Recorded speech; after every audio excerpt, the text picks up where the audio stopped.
Hello again, and welcome back to another Mega Drive Hour. Now, last week, I checked out some games on the Sega Mega Drive Mini, and I got to about half of them, I think. Maybe a little bit less than that. Yeah, it might have been a little bit less than that, actually. And today I'm gonna check out the rest of them, you know? And once again, I'm not really gonna play any game for any significant amount of time. It's just going to be a couple of minutes for every game, and then I'm gonna move on. Now, one thing I will have to say is that I am feeling a little bit under the weather. My throat's kind of itchy. My nose is full of snot. And so, if you start hearing all kinds of weird, sickly noises, then you know where it's coming from. It's coming from me. And if I do start coughing or sneezing, I will make sure to do it directly into the microphone, because I know people like that when you do that. So, but anyway, let's just check out these games. I'm just not feeling too well right now, but you know, even if you feel like shit, you can still play video games, right? You can still play video games poorly. So let's check out, this was, I think, the last game that we checked out last week, I think. But I didn't really play this. Wonder Boy and Monster World. I honestly don't really know much about this game. But let's check it out anyways.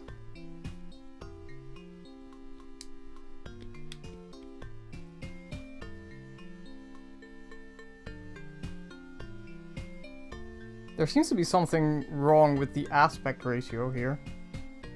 But, you know.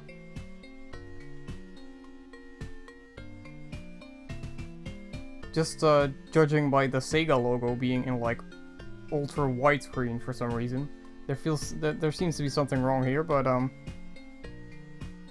maybe the game is just supposed to be this way, I don't know.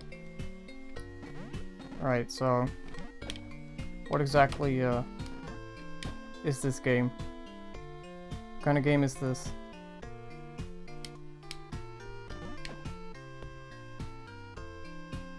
This feels kind of like Alex Kidd so far.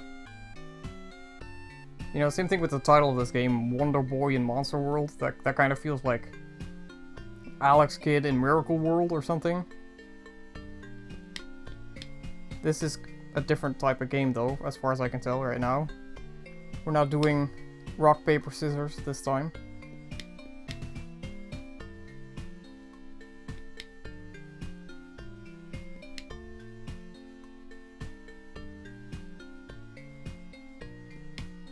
Alright, magic.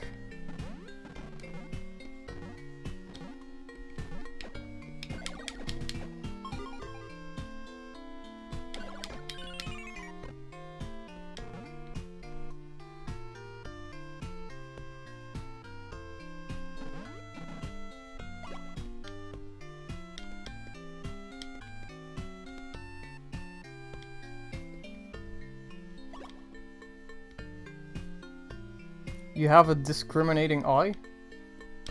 That's leather boots. Cost 30 gold. Yes. No. Not enough cash, stranger. What are you buying? What are you selling? Hehe, thank you. Wait, how do I get out of the fucking door? Oh, there.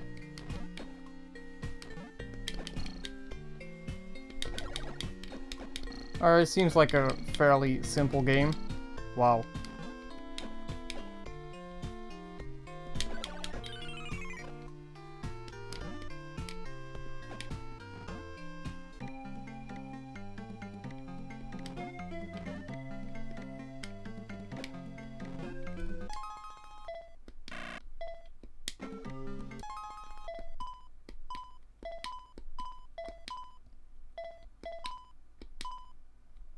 Got some magic and stuff. Alright.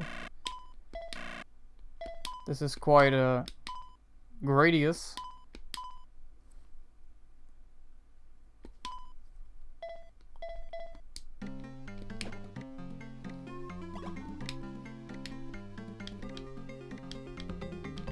Go away.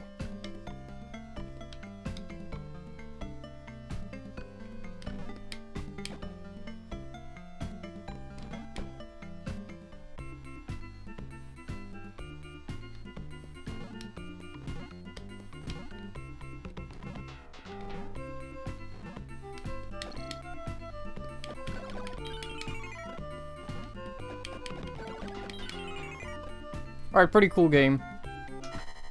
Don't really have much to say about it. It's pretty cool. Feels similar to Alex Kidd. That's really all I gotta say about it. Alright,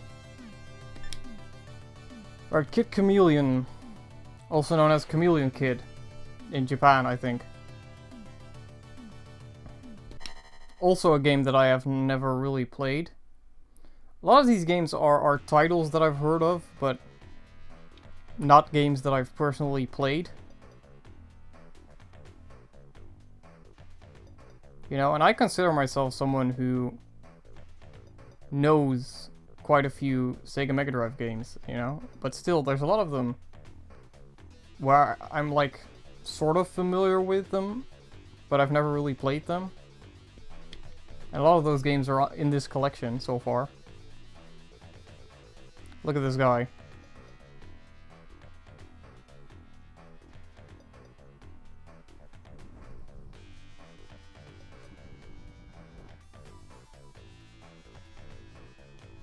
Kid Chameleon.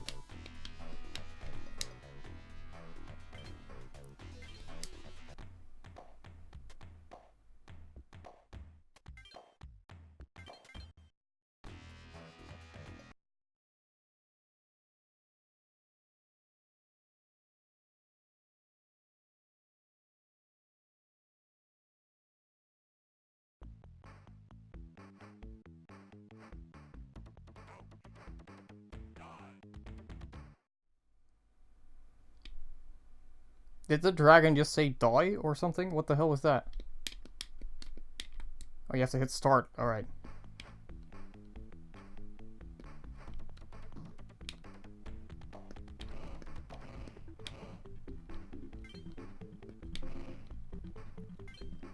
I like that effect in the background. I like games that do that. Alright, so you got a time limit.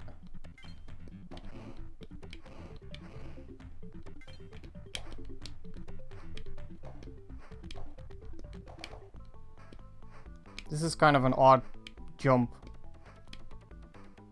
So, you know, I don't know, the jumping animation is a little...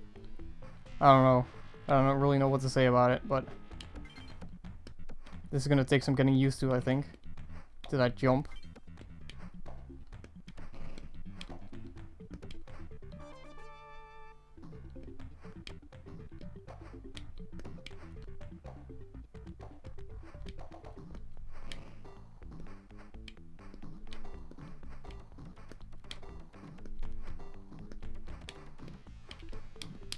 Do I have an attack other than just jump?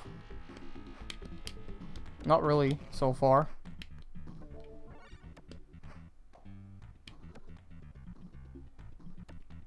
Another fairly simple game from the looks of it. Whoa. Just jumping on dragons and stuff.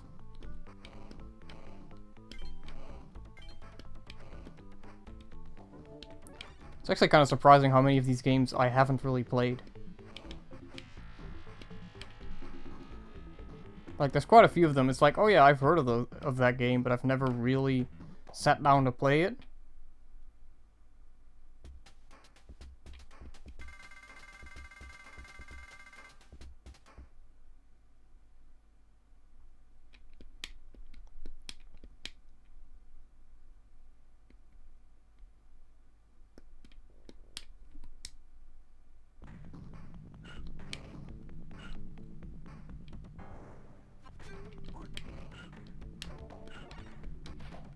Oh, now I got an attack. Alright, that's cool. So Kid Chameleon, I understand the name now. He's a kid and he can transform into other things. Like a chameleon can change color. I get it. You know, the only thing that I'm familiar with from this game is the box art, which is a pretty amazing box art. Oh no, I lost my power.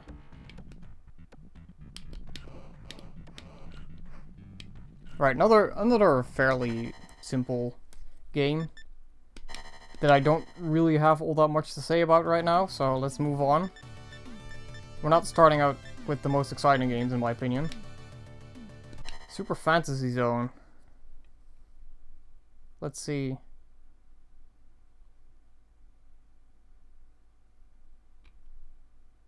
Another game that I've never played.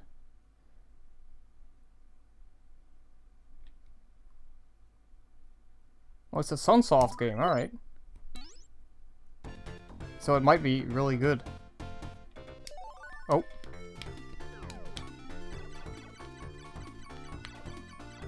Oh, it's a shoot 'em up.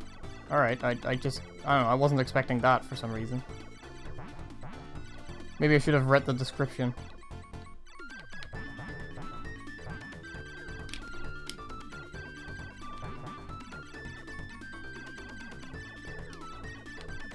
Very colorful game, I like it.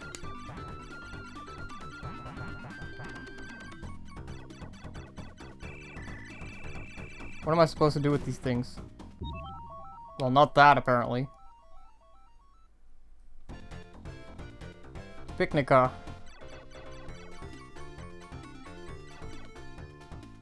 Oh, shit. Oh, that is what I'm supposed to do with those things, I guess. I'm supposed to kill them.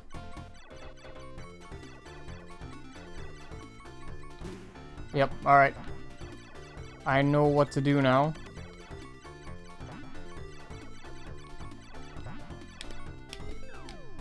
So, you know, I can shoot and I can throw bombs. That's about it for now.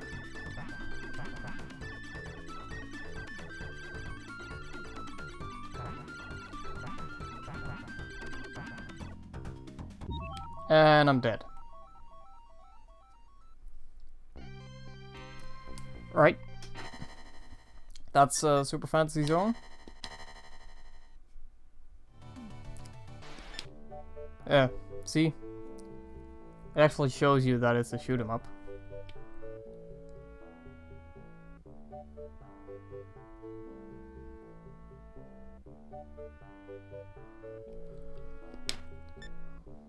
Alright, now here's Sonic 2. Now, I played this last time as well.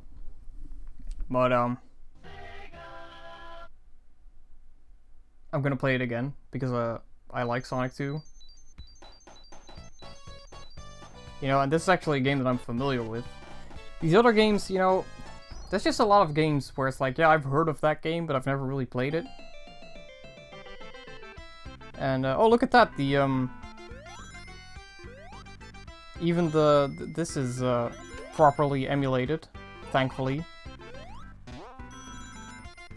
Now, you know that, Sonic 2 uses the rarely used, interlaced video mode to display the two-player game. And the thing is, when I want to record Sonic 2 off of my real Sega Mega Drive, then the open source scan converter, it doesn't like it when the game switches to that interlaced mode. Or at least I'm unable to record it that way. It might not be the open source scan converter's fault, but it might be the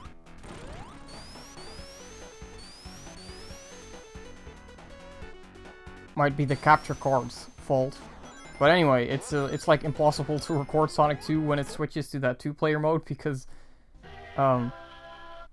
you know, it does it in a demo. It switches to the 2-player mode, and then it switches back, and then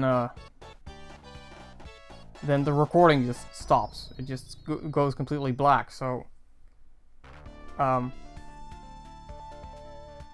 you know, it's interesting. You know, there's not that many games that use that interlace mode.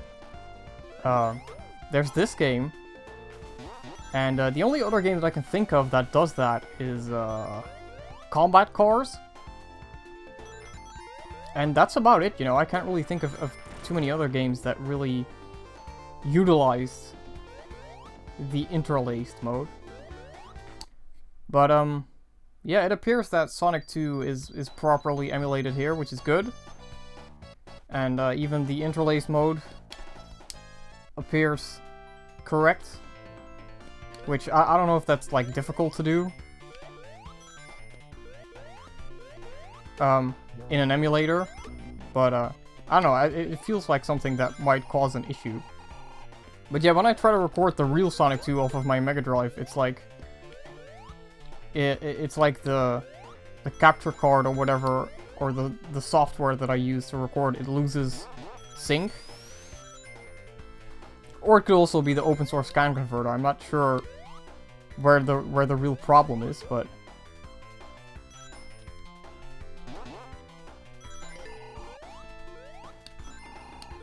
But, yeah, it's kind of impossible to record the game when it switches. You know? But there's other games in the Mega Drive library that, like, use different resolutions. Like, some games run in lower resolutions than others. And then sometimes they switch in the menus between resolutions. Which, this is all, like, nerd shit that nobody cares about, I know, but...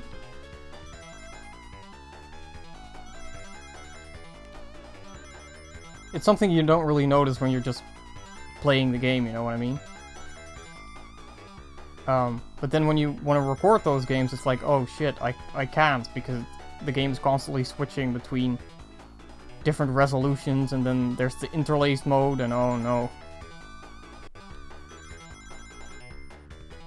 Like, some games, like, there's a bunch of games that actually use a higher resolution mode just for the menus. And then, during gameplay, they run in a lower resolution.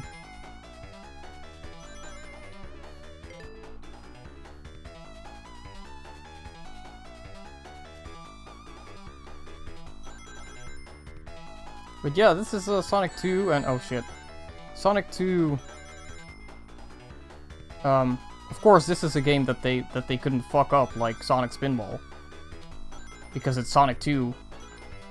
People would have been really pissed if they messed up Sonic 2, right? Not enough rings. I'm pretty bad at this special stage, to be completely honest with you.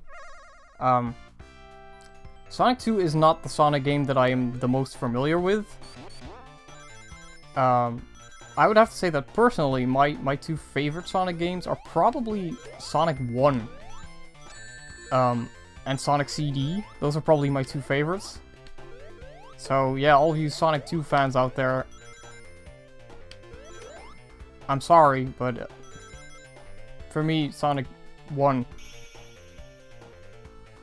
is the best one. Which, you know, that's an opinion that I don't think a lot of people would agree with, but that's okay.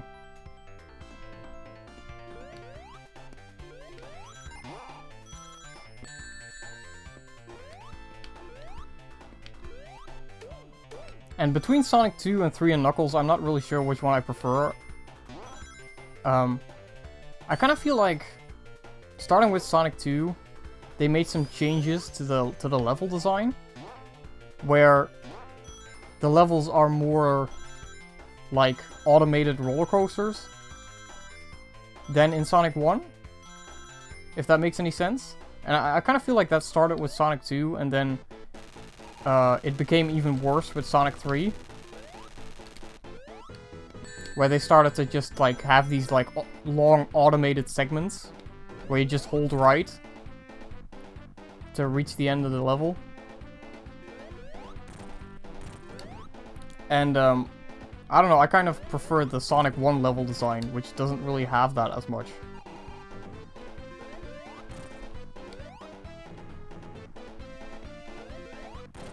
Now, of course, modern Sonic games are a complete joke. You know, the 3D ones, because, like, they're basically all just automated segments. Like, the one thing that I didn't really like about Sonic Generations, for example, were the modern stages. Because, I don't, you know, they're just like automated segments, just hold right, and then you'll end up at the end.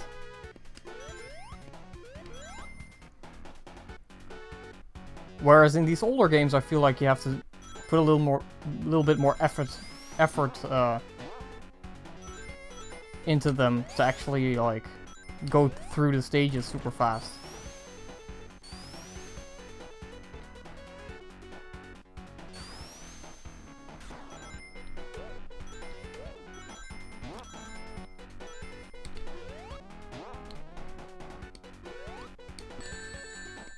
Sonic 2 does have some of the best music in all of the Sonic games, though. I will admit that. I mean, this one and Casino Night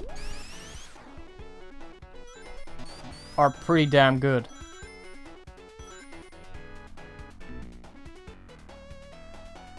You know, and I believe that Sonic 1 and 2, in these two games, the music was done by the same composer. I believe. At least for the most part, it was Masato Nakamura. And then in Sonic 3, they got different composers, such as Michael Jackson.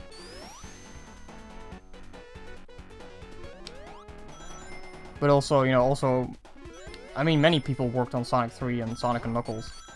You know, and then there were different people that worked on Sonic and Knuckles compared to Sonic 3 alone. And you can kind of tell, you know, the soundtrack in Sonic 3 and Sonic and Knuckles is a bit different from the ones in Sonic 1 and 2, I think. You know, in Sonic 3 they started using a lot of samples, like that glass breaking sample and the go sound that they overuse in certain stages. But yeah, anyway, this Sonic 2. I mean, everybody knows Sonic 2, right? And this game, it plays perfectly fine, which is great. Alright, now we're moving on to Echo the Dolphin. And I gotta be honest with you, I absolutely suck at Echo the Dolphin. I've never taken the time to actually play through the entire game. I don't have the patience for it. But I do like Echo the Dolphin. And I recently actually played a little bit of Echo the Tides of Time on my real Sega Mega Drive. And that game is actually pretty good, you know. It's also really hard, just like this one. But so you gotta have a lot of patience with these games, you know. You gotta keep playing, and it's a lot about memorization as well. It's like, at first it's always like, oh, where do I go in Echo the Dolphin when you're playing it for the first time. And then, you know, once you kind of know the levels, it's like, oh, now I know how to do it, so I can basically do it almost every time.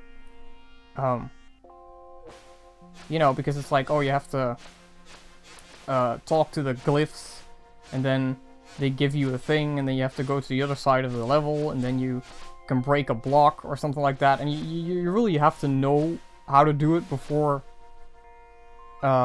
you can beat the level. And it's a lot of trial and error, I think, in the Echo games. And but yeah, I mean, I think these games are pretty good. It's just that I've never really taken the time to actually beat an Echo the Dolphin game. Excuse me. I hope that wasn't too loud. But Yeah, I would if I had to use one word to describe the Echo the Dolphin games, it's very atmospheric. Is that a word? Like, I would say that both this game and Echo the Tides of Time have a really certain kind of atmosphere that you don't really find in a lot of Sega Mega Drive games. Like, the music, it's very different from what you would find in many other games, and you know, it's all underwater and you're a dolphin and there's all these like this story about creepy aliens that want to eat dolphins, and it's like, I don't know, there aren't really that many games like Echo the Dolphin, I think. You know, and the soundtrack, I mean, sometimes it's kind of grating a little bit, and sometimes the soundtrack is a little bit repetitive and it kind of gets on your nerves. But it's also very, like, there's also a lot of atmosphere in the Echo soundtrack, I think. And I think it really works for Echo the Dolphin, the kind of soundtrack that it has. Now, I've never actually played the Mega CD version, which has a different soundtrack. But I hear it's pretty good, so I should check that out someday. So yeah, the marks on your head look like stars in the sky. But I mean, I've played a little bit of Echo the Tides of Time, and I would say that Echo the Tides of Time is definitely a better game than Echo 1. Like, it feels more polished.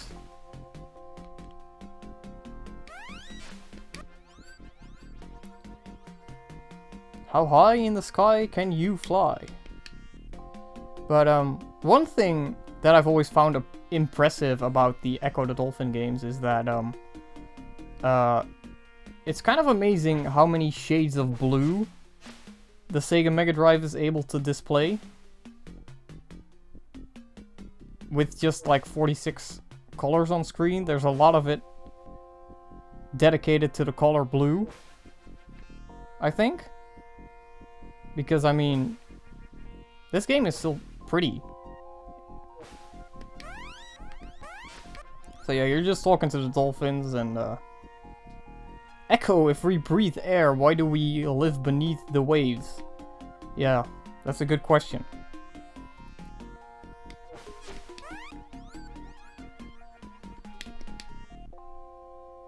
But, when I was a kid, I didn't own Echo the Dolphin, but I like played it on like a really old emulator at one point. And I always just kind of assumed that it was a game where you just kind of explore the sea as a dolphin, and I never really like played it beyond that point. And it wasn't until years later that I found out that the Echo the Dolphin games are kind of crazy, you know? They have this insane story, and if you get really far into the game, then like there's some like straight up nightmare fuel. You know, and I never really played the games up until that point. I was like, oh yeah, it's a fun little game where you can play as a dolphin and kind of swim around and stuff. And then years later, I found out it's about ancient aliens and whatnot, and vortex queens, and I don't even know. But yeah.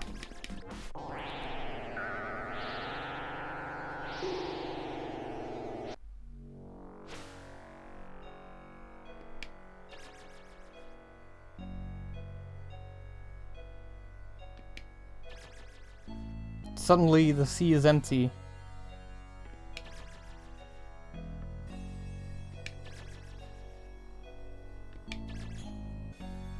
You know, something I really should do someday is actually try to play through both of the Echo games. Like, actually do an attempt. But the thing is, like, every single level, there's just a lot of trial and error involved. If you don't really know what to do or where to go. And I gotta be honest with you, I just don't really have the patience for it.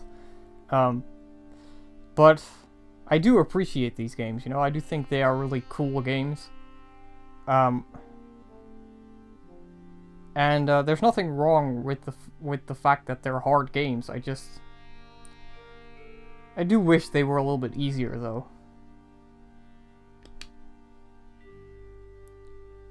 So yeah, what happened to all the other dolphins and the fish? Oh shit. Alright, so you also have a map screen, which is very useful in this game because it's easy to get lost, I think, in Echo.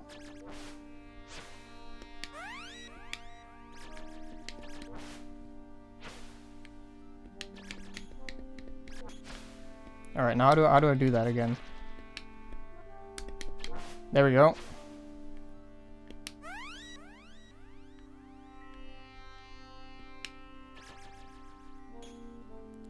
But yeah, I mean, a lot of people thought that the Echo the Dolphin games were just kind of like games for kids. And really, they aren't. Because of, you know, because of like the creepy aliens and all that sort of stuff.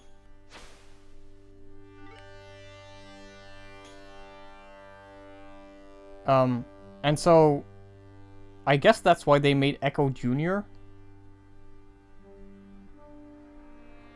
But really what they should have done instead of making Echo Jr. is just make Echo 3, you know what I mean? Which will sadly never happen from the looks of it, but alright, now let's see, where do I have to go again?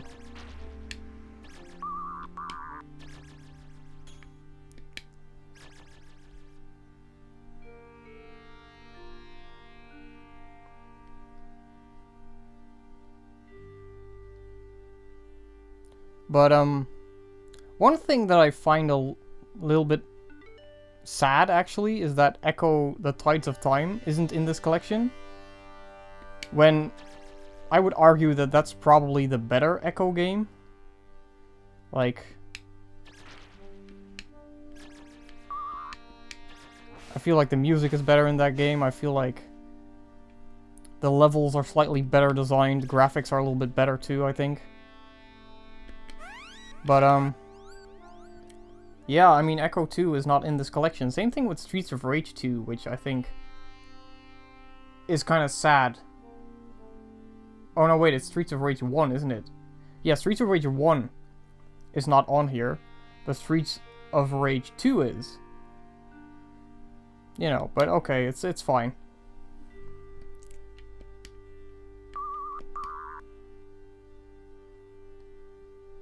I just think it's kind of odd to have one game without the other. You know.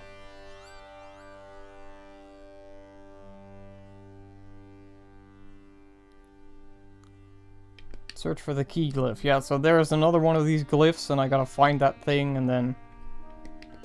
Fuck you, asshole.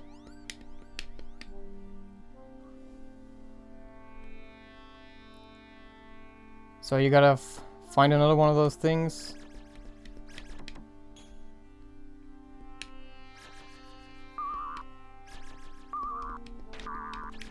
Stupid squids, get out of the way.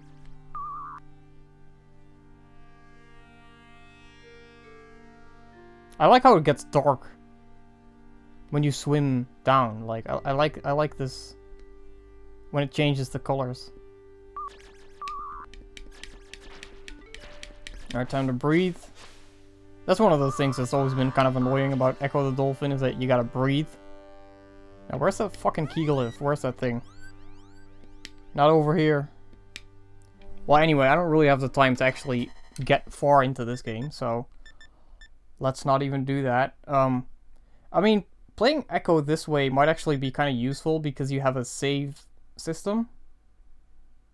Whereas, let me think, in the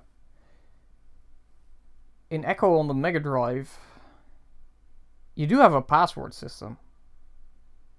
So, I mean, if you really can't get through it, you can always just use the passwords, I suppose.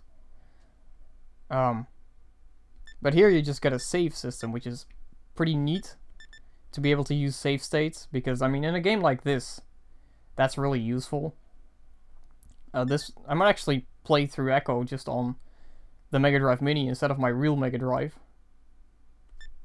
But yeah, I mean, I've always liked the Echo games, but not to a point where I would actually, like, sit down and play all the way through them. But I do feel like, you know, Echo, of course Echo's gotta be in this collection, right?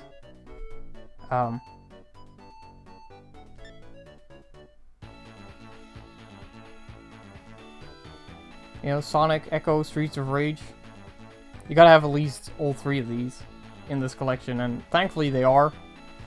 There's also a couple of games where I'm just kind of like, I don't really know if I really care about these. So yeah, Road Rash 2.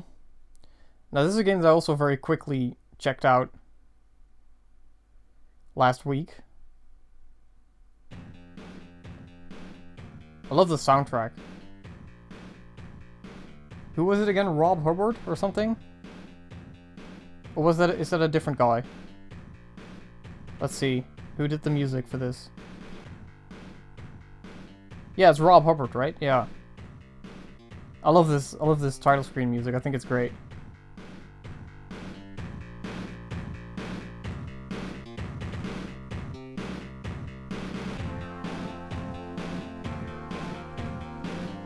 Just those drum samples. I think those are just wonderful.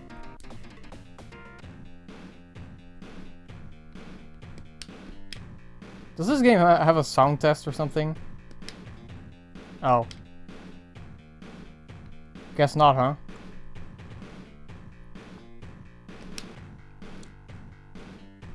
That's a shame.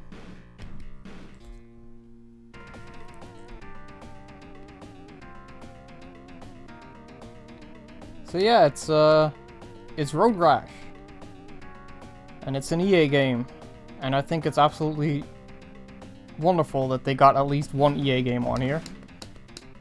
Even though there are other great EA games that you could put on the Mega Drive Mini.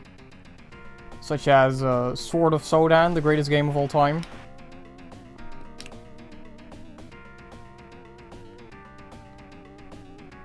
I really would have liked something like EA Hockey or something on here.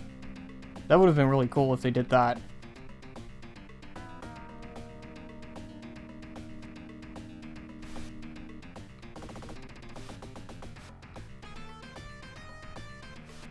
You know, I don't know anything about ice hockey. I don't really care about ice hockey, but I mean, EA Hockey is a cool game. I would rather have EA Hockey than a FIFA game or something, because the FIFA games on the Mega Drive, in my opinion, they kind of suck. They're no International Superstar Soccer, that's for sure. But yes, yeah, EA Hockey with that crazy title screen music would have been so awesome to have on here. Or, well, I mean, Road Rash is on here, so that's good. But you know, I mean, there's so many EA games out there. I can't even really think of them, but and some of them are actually really good. Now, there's also Disney games on here, but sadly, and this is actually very sad, Toy Story is not in this collection, which is probably one of the most technically advanced Mega Drive games out there. You know, and if you want to show the best that the system has to offer, then I really feel like you gotta have a game like that on there.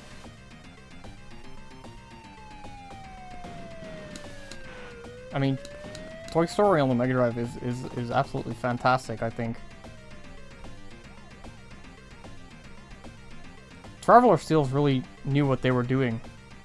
Alright, now sadly, the gameplay in the Traveler's Tales games wasn't always super tight, but I mean, everything else was always just like spot on. But I mean, you know, we got an EA game. I mean, for some reason I'm really surprised that they actually got EA on board. Because I mean, EA nowadays is such a different company from EA back then. And there's actually a really interesting story with EA and the way that they dealt with Sega and the way that they got a license to make Sega Mega Drive games. It's a very interesting story how they did it. They basically went up to Sega and they said, hey, you don't really have any sort of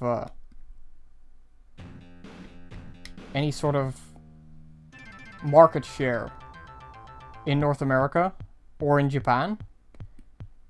And we've noticed that that you want to release this video game console known as the Sega Genesis in North America. And we don't think you're really gonna make it unless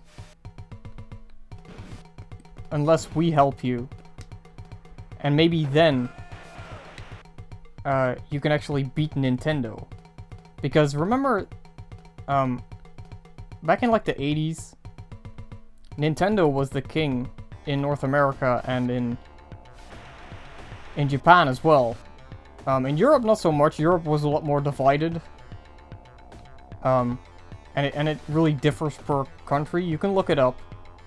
But the numbers are a little bit more vague in Europe. In Europe, the Master System actually did pretty well, for example. But not in every country. But in places like the UK, for example. And then there were other countries like, I think Germany, where the Nintendo Entertainment System did really well. But not the Master System, I believe. But anyway, so in America, the Nintendo Entertainment System was kind of unbeatable. And so Sega wanted to introduce the Mega Drive in North America as the Genesis. And then EA basically went up to them and they said, hey, you're never going to beat Nintendo on your own. And back then, Nintendo had all these weird rules in place for third-party publishers that EA didn't want to deal with. And so they said to Sega, hey, we want to just make games for your console, and we're going to make them exclusively for your video game console. But you got to be a little bit, lenient with us, you know? You got to let us do what we want. And Sega said, no, we're gonna do the same bullshit that Nintendo is doing with regards to third-party publishers. You know, we're the ones that, you know, we're the only ones that can make Mega Drive cartridges or Genesis cartridges. You're not allowed to do that. Also, you know, you can only release this many games each year. And, you know, there were other rules like that.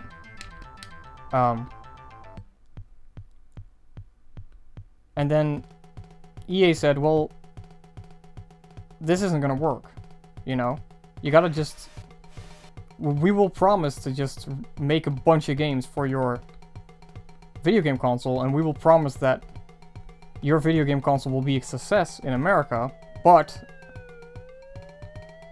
we want to make the cartridges ourselves.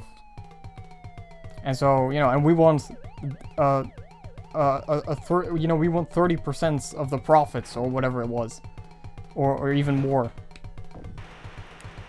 And then Sega basically laughed at them, and they said, the only way that you're going to do that is if you reverse engineer our console and start making cartridges yourself. Unlicensed. And so then EA said, alright, that's what we're gonna do. And so then EA actually figured out how the Genesis worked. They reverse engineered it. And they started releasing unlicensed games for the Sega Genesis. And then Sega was like, oh shit. And so then Sega and EA started talking again. And then Sega gave into EA's demands. You know, they wanted this high of a percentage of all of the profits per cartridge sold. They wanted to make their own cartridges. They wanted to release as many games as they wanted each year, and this and that. And those were all kind of things that they weren't allowed to do back then, especially by Nintendo, because, you know, Nintendo had crazy rules in regards to third-party publishers. Like, you couldn't release more than 5 games a year for the Nintendo Entertainment System as a third-party publisher. And so these third-party publishers started making all kinds of subsidiaries so they could release more games on the Nintendo Entertainment System, you know. And EA was like, you know what, fuck Nintendo. We don't want to deal with them. So we're going to make the Genesis a success. You know, and then Sega finally caved, and they were like, alright, you can make your own cartridges under an official license by us, and you can have this much of the profits and all of that. And so that is how EA started making Sega Mega Drive games, or Sega Genesis games. And that is how those weird cartridges with the yellow tabs came to be.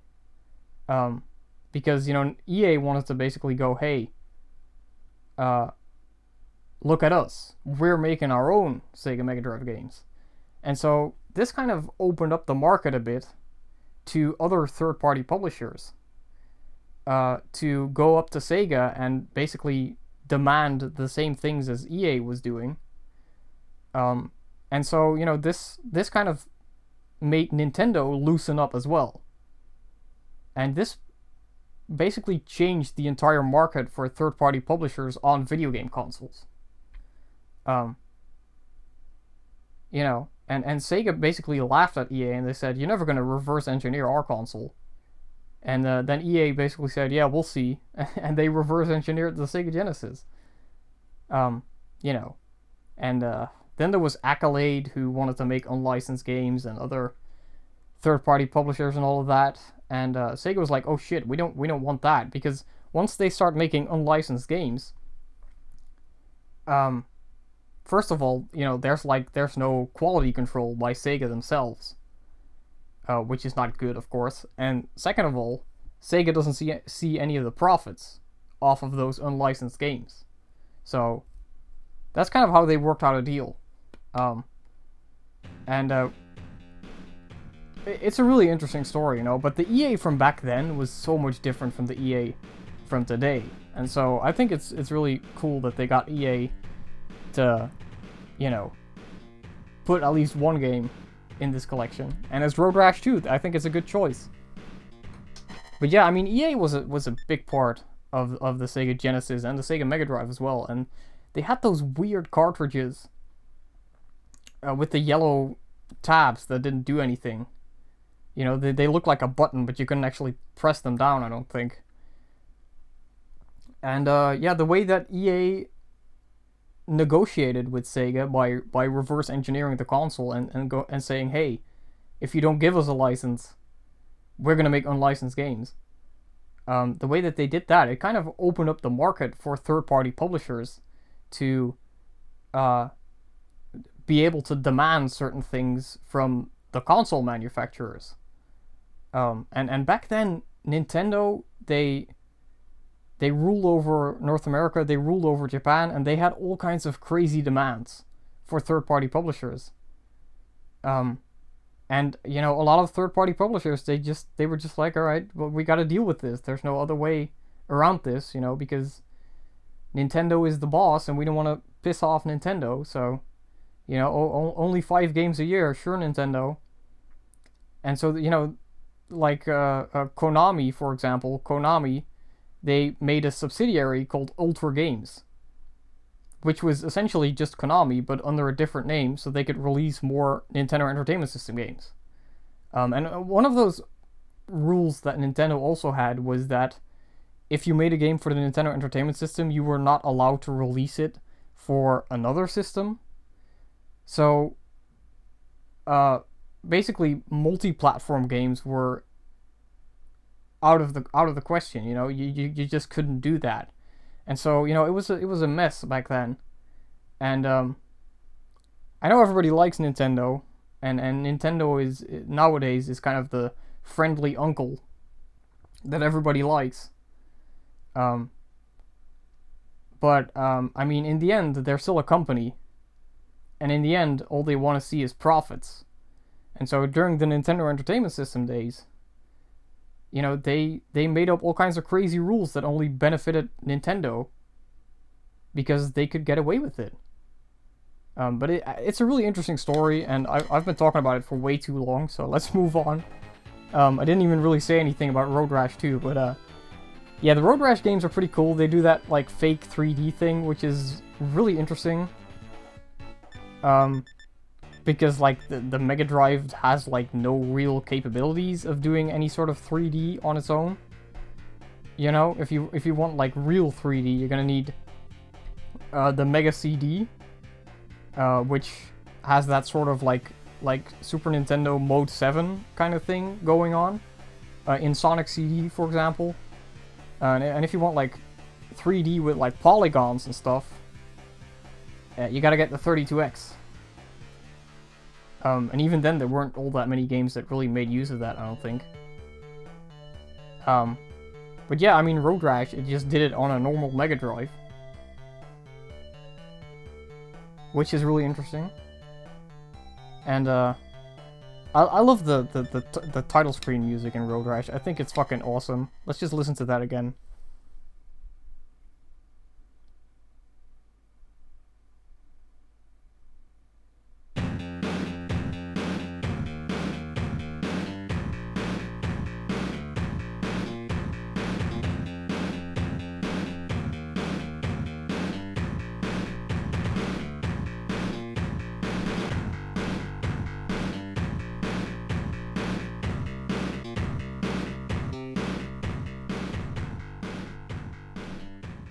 It's so good. It's so fucking good.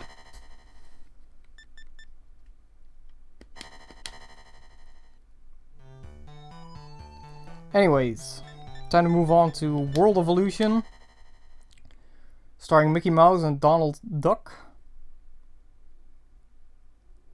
Let's see, have I ever played this game? I don't remember.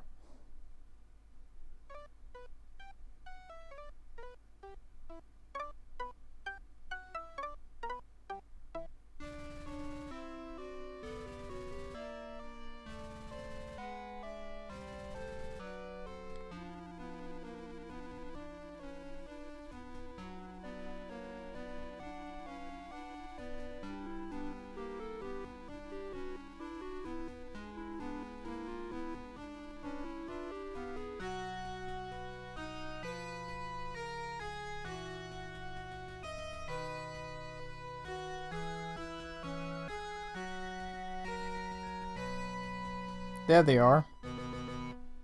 So was this just a game that was developed by Sega?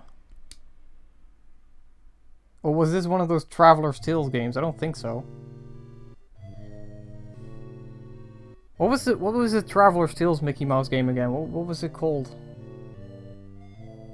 Wait, that was Mickey Mania, wasn't it? Yeah, it was Mickey Mania. By the way, the guy that runs Traveler's Tales, the guy that founded Traveler's Tales, his name is John Burton. He has this really cool YouTube channel called Game Hut, where he talks about all of these older games. Now, nowadays, Traveler's Tales is known as TT Games, and they only make Lego games, which is very sad in my opinion. The Lego games are pretty good, but I just wish they did something else for once. But it's just Lego games, for like the past like 15 years or whatever. And but back in the day, they did a lot of stuff for Psygnosis and Sega, and they had an Amiga, a background working on Amiga games, and they really pushed the Mega Drive to its limit, as far as like you know, graphics go. They did all kinds of tricks that nobody had even ever heard of in certain games. And I would say that Toy Story is probably their best game, I think. But, yeah, there are no games by them in this collection, I don't think. But they also did, like, Mickey Mania and stuff like that. And John Burton, he actually has a YouTube channel called Game Hut where he talks about all of these things. They also made Sonic 3D Flicky's Island, also known as Sonic 3D Blast, which is not a game that I like all that much, because I really think isometric Sonic doesn't really work. But I mean, it's a pretty cool game, you know. It's got great music.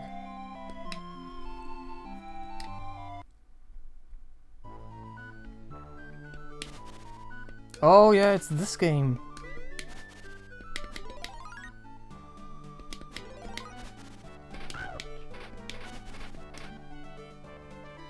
Now I remember what this game is. Yeah, but this was just a game that was developed by like Sega themselves, right? Or am I wrong in thinking that? Well, that worked.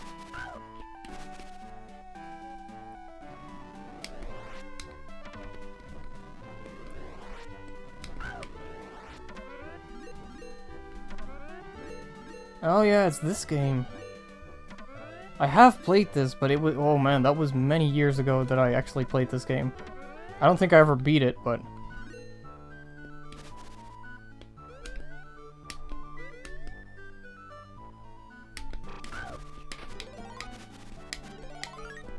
Also one game that really should have been in this collection, if we're talking about games that really sort of like push the limits of what the Mega Drive is capable of. Alien Soldier, which is a treasure game, I think. I mean, Gunstar Heroes is on here, so would have been awesome to see something like Alien Soldier, because that's a game that not a whole lot of people are familiar with. But that game is fucking awesome. Like, that game is so good. Now, in America, that game was only ever released on the Sega Channel, I think. And not a whole lot of people had the Sega Channel, I think. But in Europe, that game was actually released on a cartridge. And sadly, I don't own it. And sadly, that game is like crazy expensive if you want to buy it now. But the game was included in Sega Mega Drive Classics collection. So, you know, it would have been neat to see it here as well. But at the same time, it's also kind of neat that they went for different games in this collection rather than just the exact same games from Mega Drive Classics. If that makes any sense. But, I mean, that game is... like, that game is so good.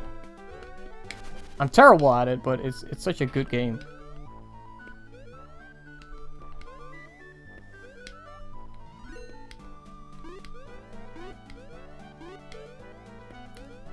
And not a game that many people have played, I don't think. But yeah, if you want to buy that game on a cartridge, it's like insane. It's like 300 euros or something, and it's like, really? That game is crazy. Like, just reading the storyline at the intro screen is just completely nuts. And it's great. But, yeah, the Sega Channel, that was something that happened. I never had the Sega Channel, but it was basically sort of the first, online subscription service for downloadable games. You know, nowadays you have PlayStation Plus, Xbox Live Gold, Nintendo Switch Online. But I mean, the Sega Channel was sort of the first kind of similar service where you would there was like a monthly fee, and then you would get games through the phone line, and you would basically get this like cartridge that had that you had to connect to your phone line, you know, and it was like using the internet back in the 90s. You couldn't use your phone while you were using the internet, and so I think you couldn't use your phone while you were using the Sega Channel, I think. And yeah, and they would just like send games to your console that you could only play if you had the Sega Channel cartridge plugged into your console. And it's crazy to think that they were doing that sort of stuff back then. I mean, nowadays, you know, you got your EA Access or whatever, and your PlayStation Plus and all of that, Xbox Live Gold, Xbox Ultimate Game Pass, I don't even know. And you get these monthly games. You know, you're basically renting them for as long as you're subscribed. That's kind of how those services work. And the Sega Channel was like kind of like a super early precursor to that, where you would like get a monthly game or something, and sadly, there was really no way to back up games that were on the Sega Channel. So I think there's actually some games that are just like lost. Like there was a Garfield game, I think, that is just like, that was on the Sega Channel, but not on anything else. And so because of that, it's like gone. Like there's no like ROM or anything of that game. It just doesn't exist because you couldn't really back up games from the Sega Channel.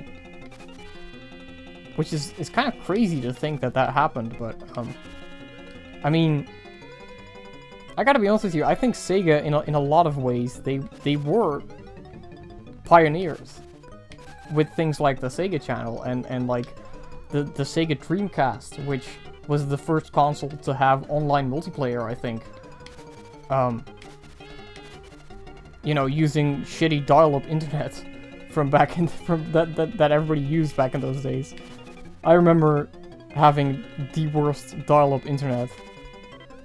That was pretty much just unusable, you know, you couldn't really do much with it. Loading a page took like 10 minutes. And you couldn't use your phone.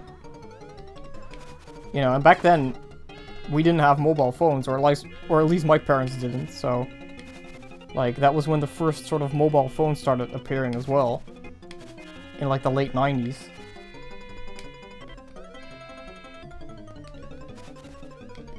But yeah, I mean, the Dreamcast, I think, was the first console to have online multiplayer, which is crazy, you know, 1999.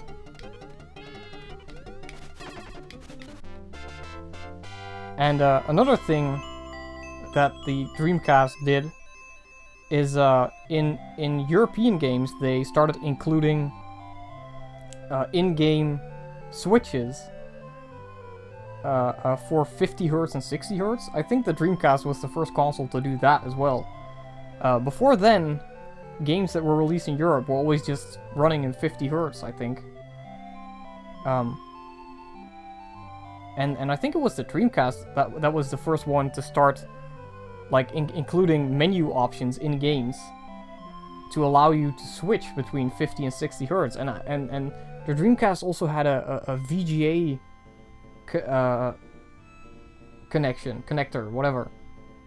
Like, instead of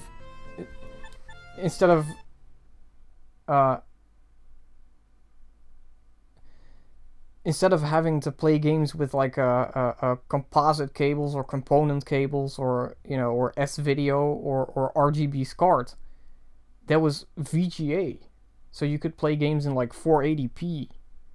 You know, I mean, the Dreamcast, I understand why people love the Dreamcast, and it's very sad that it died an early death.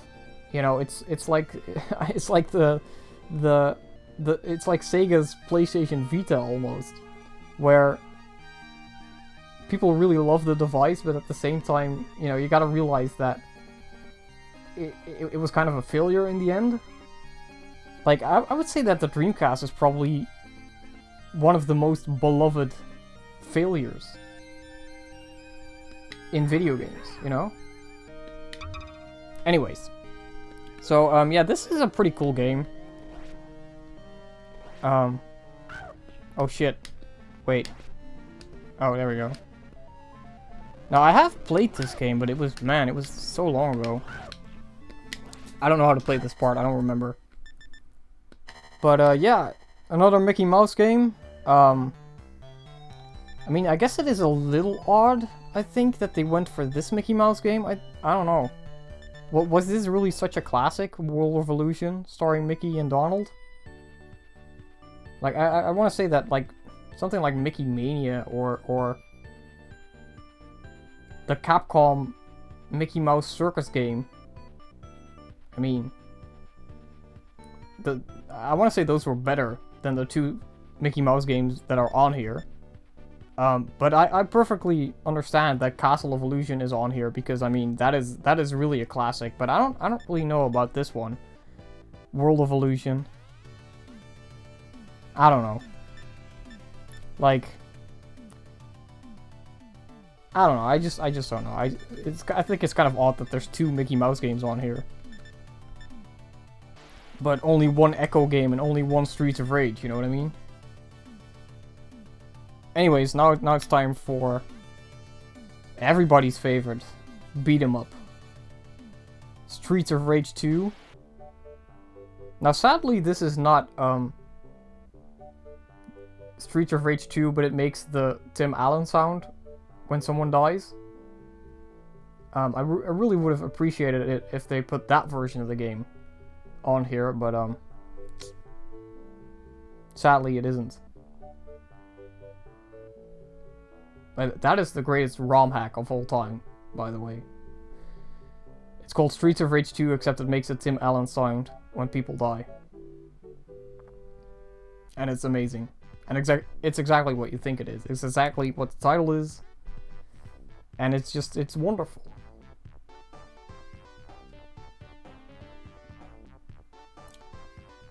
So yeah, Streets of Rage 2, what a good fucking game.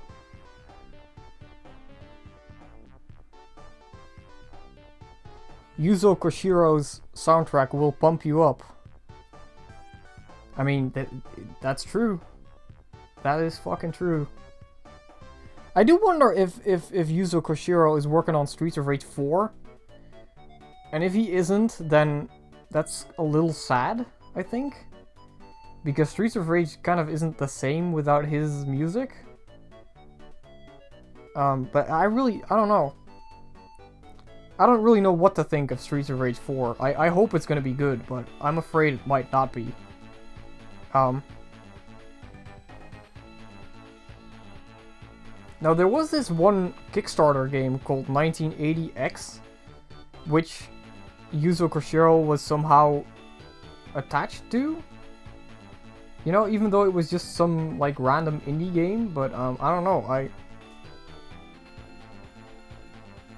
I really hope he's also involved with Streets of Rage 4.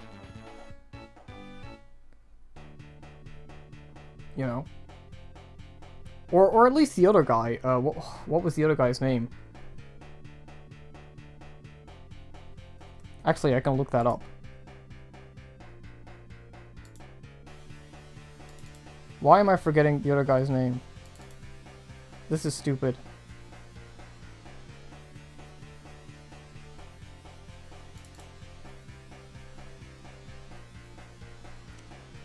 Ah, yes. Motohiro Kawashima. That was the other guy's name. I hope at least one of the two is attached to Streets of Rage 4, but I'm afraid they might not be. I'm afraid just the entire team is just different people. Anyways, let's just play the game.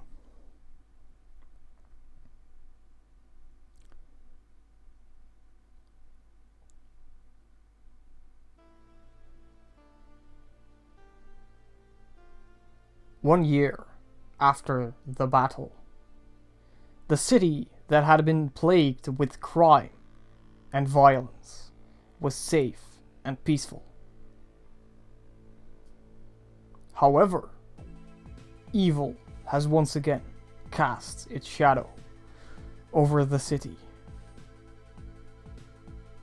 There he is, Mr. X, the syndicate boss believed destroyed by 3 young vigilantes, has come back to life, stronger than ever, thirsty for revenge. He kidnaps Adam in an attempt, oh shit, to lure Axel and Blaze into a trap. Axel and Blaze set out, this is going too fast, I can't keep up. 4 young friends, rage burning inside them, make a stand for friendship and peace.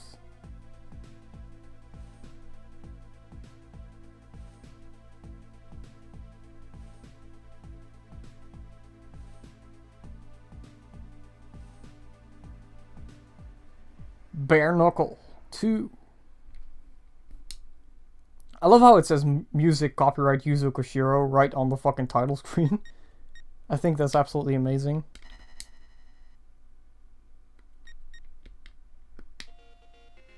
Alright, let's just listen to the music for a little bit. No, not this one.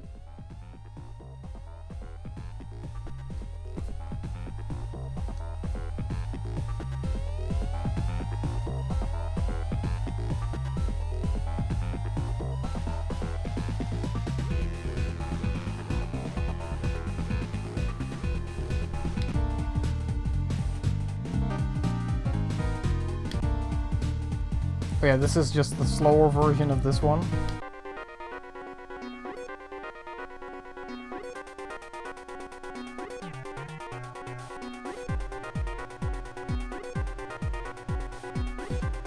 Yep, still sounds pretty good.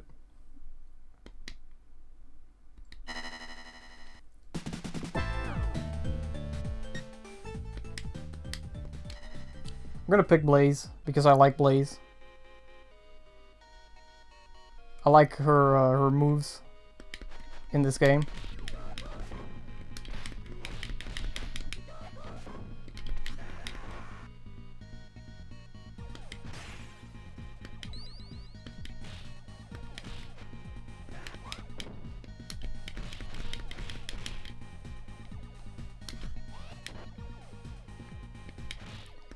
Oh, look at that, it's actually not the censored American version of the game. That's pretty cool, because one thing that happened with Streets of Rage 2 is that when you do the jump kick with Blaze, there's like it's like an upskirt shot of her. Like if you look very closely, you can actually see her underwear. And in the American version, they actually like changed the sprite so that you don't see that. Like her skirt is different in the American version, but this wasn't censored in the European version. And you know, the Japanese version is the original. And yeah, it was taken out of the American version because I guess it was too hot. Now, sadly, the one Streets of Rage game that did get completely just fucked by censorship is Streets of Rage 3. Because, like, that game is, like, completely butchered in the American and European version. And in the European version, the music, like, plays at the wrong speed. It's really weird. It, like, speeds up and then it slows down. So, I mean, the European version of Streets of Rage 3, it's very expensive, and it's also the worst version. But, like, it's almost like the soundtrack wasn't optimized like it is in Streets of Rage 2 and 1. But it's constantly speeding up and then slowing down again. And it's really strange.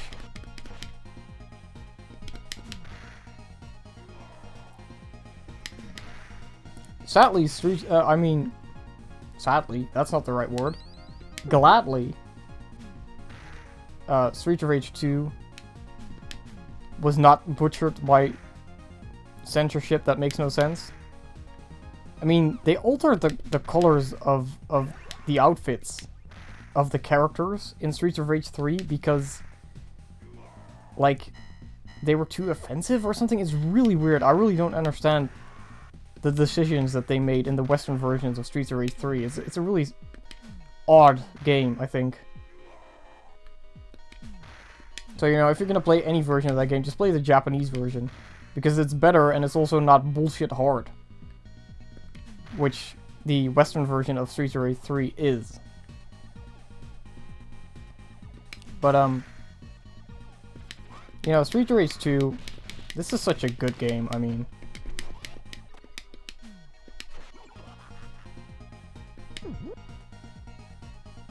Come here, asshole.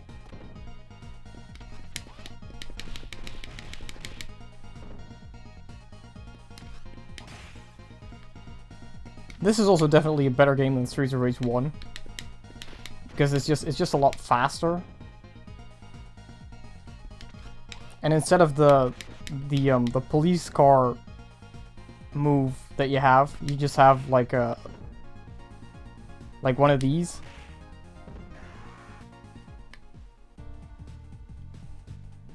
Like a more powerful attack, which I think is a good decision.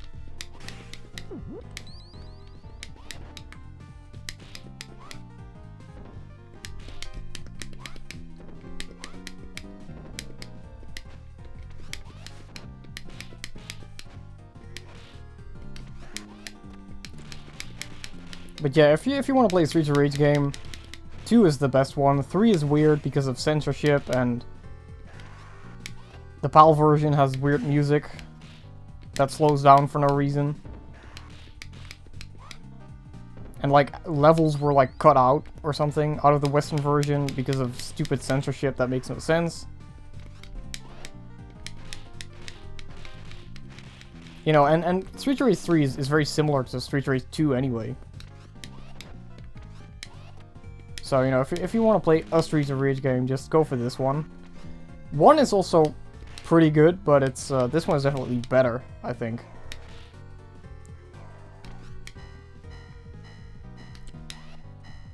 Anyway, that's enough.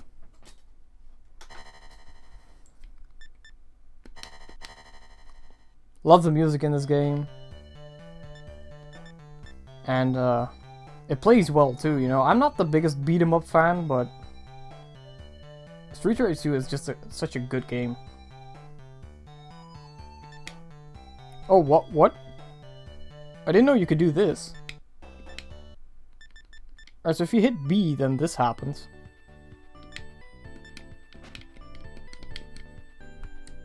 That is interesting.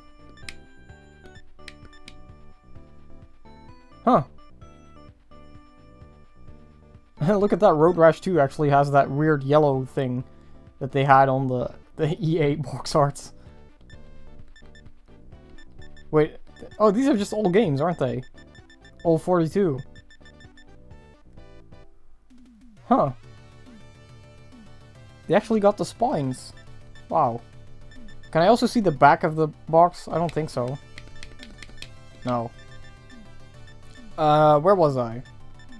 Gunstar Heroes. Alright, now this is where the games start to get good, you know? I mean, you got Streets of Rage 2, Gunstar Heroes. I'd rather play this than, you know, Alter Beast or whatever.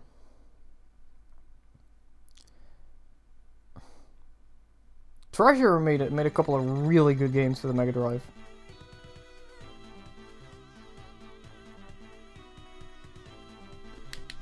I'm just gonna skip this.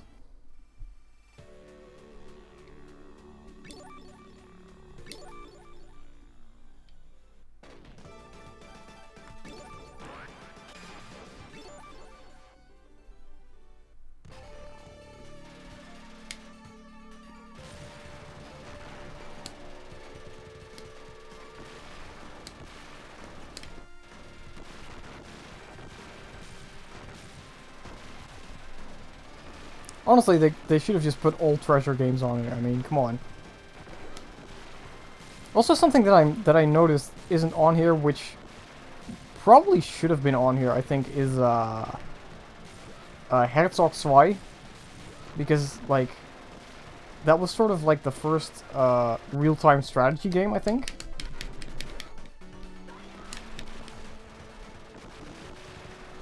And it's also a pretty good game, you know, just in general. You know? Like, if I had to make the selection of games that are on here, I would probably put, like, Rystar on there. Which I don't think Rystar is on here. And, I would probably also put something like Herzog 2 on here as well. And maybe like a Mega Turrican or something, I don't know. Oh fuck, what am I doing?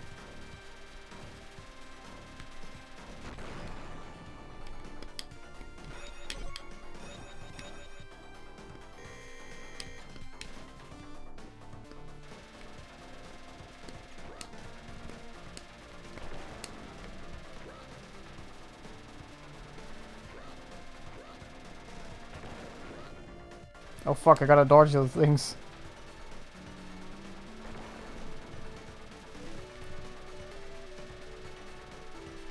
But you can actually see the hit points, that's cool.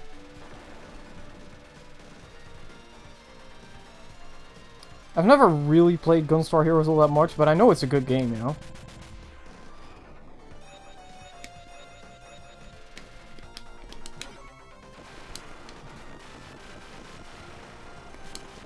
I'm probably about to die pretty soon, but that's okay.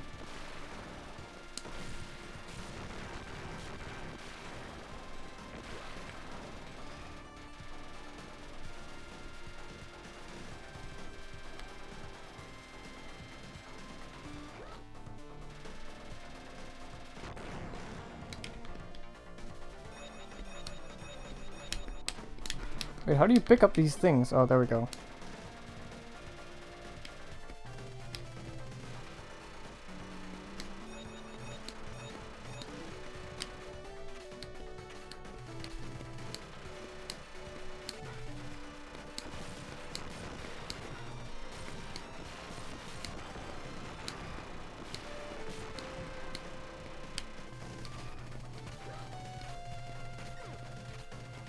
I mean, just look at the dithering in those clouds. I love that.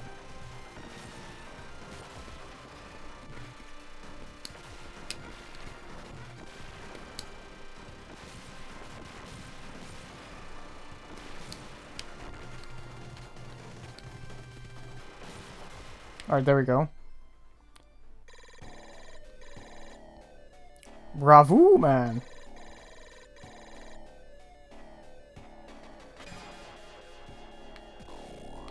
3D Blockman.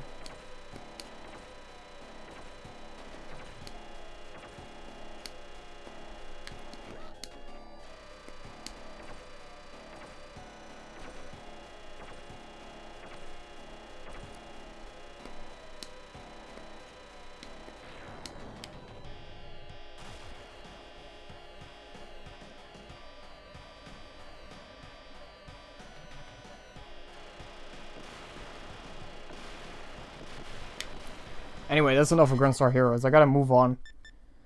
I've already been streaming for a fucking hour. Oh shit. How many games are left? Oh no, there's so many games that I still have to do. Oh man, what am I doing? Alright, let's start speeding up a bit. You know? I've been playing some of these games for way too long. In ages long forgotten. Light fought darkness for control of the world.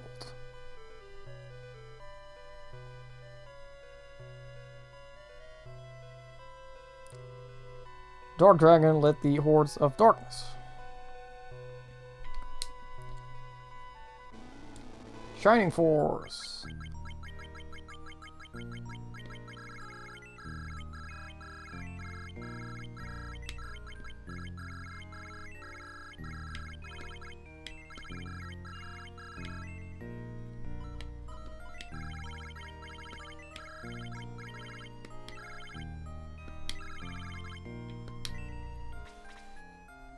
Oh great, I gotta input my name.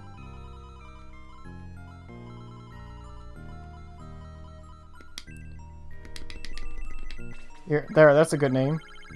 Nice to meet you, 000000000. I'm Simone. Rune Faust Invasion. Yeah, I'm really glad I chose this name.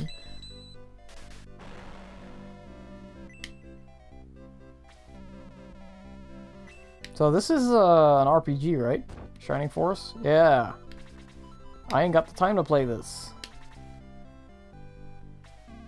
I'm also not really into these type of games, to be honest with you, but I'm sure it's a cool game if I actually ever sat down to play it, but I'm not going to do that right now.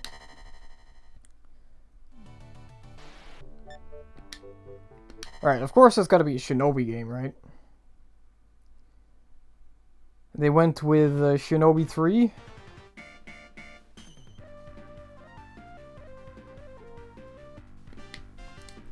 Which is a pretty good choice, I think.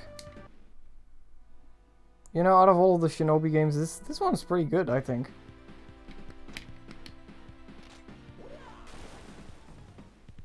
That was the wrong button, but okay. Doesn't this also have music by Yuzo Koshiro? Or is that a different Shinobi game?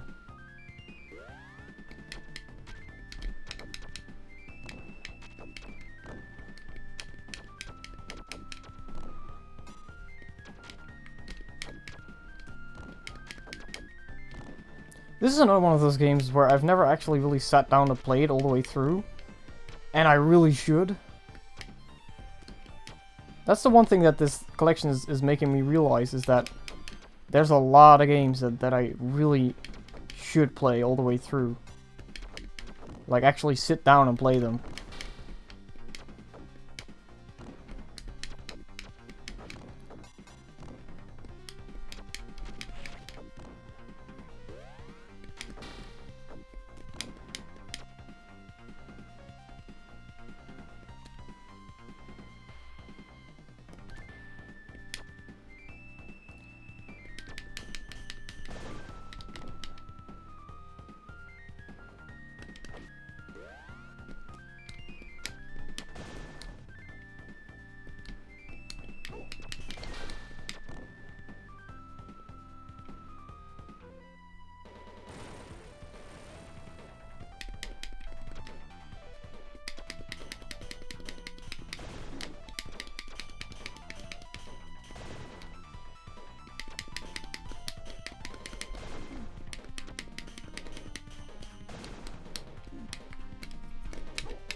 Well, that worked.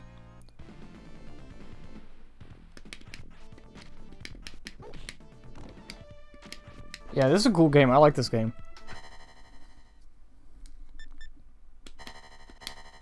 The games just keep getting better, I think. You know, we started out with some, I don't know, pretty okay kind of games, but now we're getting into the really good kind of games. Alright, now let's see, how many games do I have left? Oh shit, there's so many of them.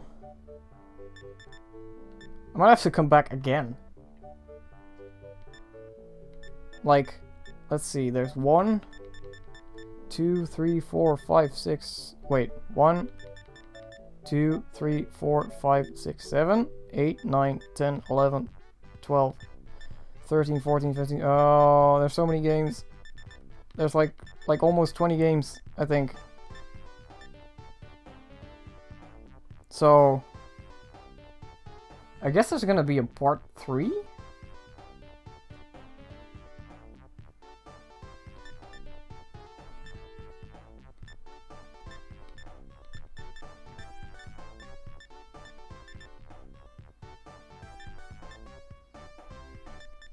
Yeah, there's like 19 games left. Well, you know, I mean, if I don't play Tetris or Darius, then, you know, or Probotector, because I played those last week, then I guess I could skip some of them.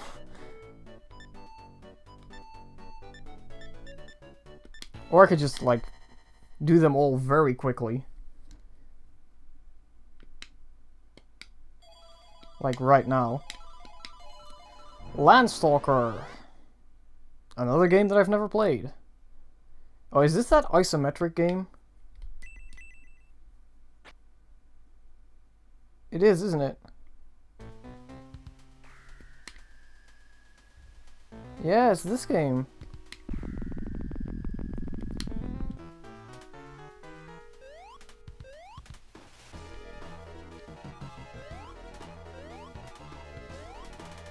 Oh great, isometric platforming. That's always good, right? That's why Sonic 3D also doesn't work.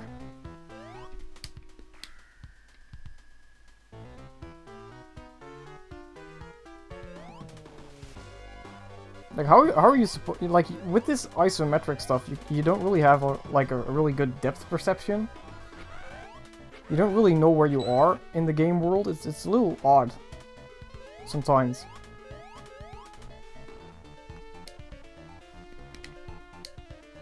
Alright, now I'm not playing, by the way. This is just like a cutscene.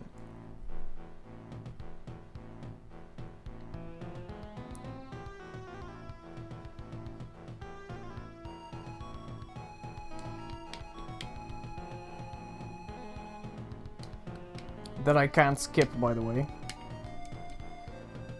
But, here's your money for the statue of Gypta. Nigel got 2,000 golds. You're a very good treasure hunter.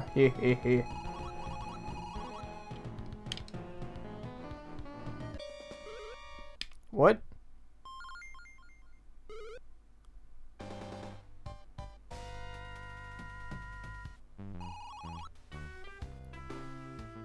Hey you, hand me that little girl. Girl. They know I've seen King Noel's treasures. They'll do anything to make me talk. They'll probably even kill me, who knows? So please help me. Alright, cool game. I haven't gotten to the gameplay yet, but unfortunately, I'm gonna have to speed things up a bit to get through all of these games. So Street Fighter 2, I already played this very quickly, very briefly, last week. And yeah, it's pretty cool that this game is on here. But you really do want to play this with a 6-button controller and not a 3-button controller.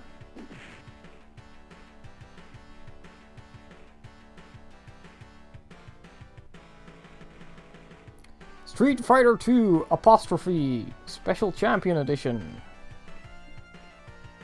Like, how many fucking versions of Street Fighter 2 are there anyway? Like, seriously. Also, one thing I never understood is why the Japanese have an obsession with blood types. I mean, you saw that right there, right? It said the blood type O. I gotta be honest with you, I don't even know my own blood type. Like, I would have to go to a fucking hospital to check what my blood type is, because I don't know. But for some reason, in Japan, they have this, like, odd obsession with blood types. Like, blood type A, like, who cares what Honda's blood type is? I've never understood that, but that's just one of those, like, cultural things that you won't understand unless you're from Japan. Anyways. Oh, wait, I gotta hit start. There we go.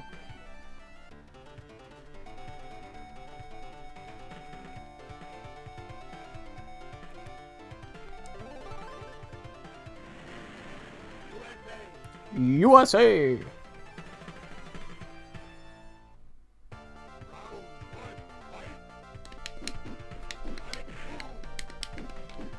How do you fucking do it? There we go. Just gonna spam Hadoukens. Hadouken!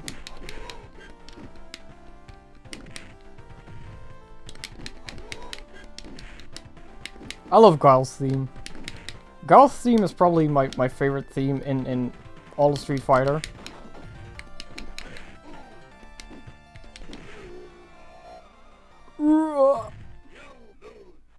You suck.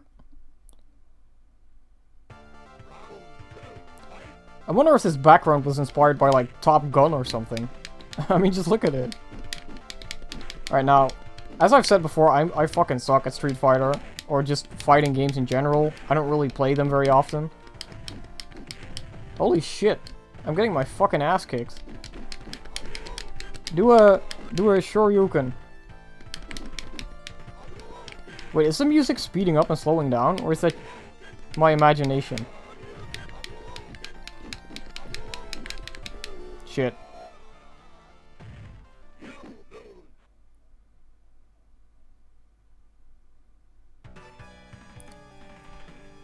Go home and be a family man. So yeah, it's pretty cool that this game's on here. And it's a good game. I'm just not really into fighting games, you know? Alright, so here's fucking Sonic Spinball again. Which has the music that is way too fast for some reason.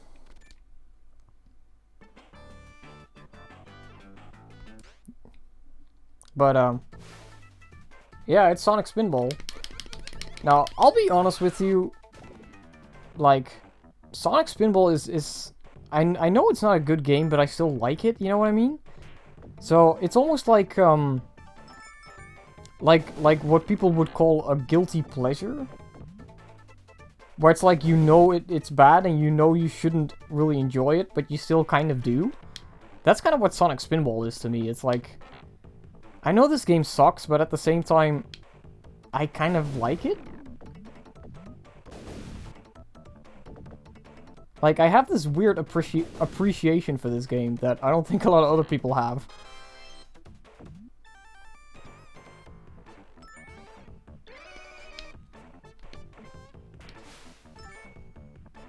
Alright, let's see if we can beat the first level. See if we can do it. Let's actually try it. I should have set the game speed to fast, by the way. I didn't do that. That was kind of silly. Actually, I can do that.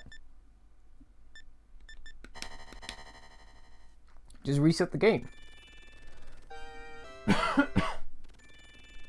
Apologies. I'm sorry. Alright, go to the options menu. Gotta go fast. Just like the music.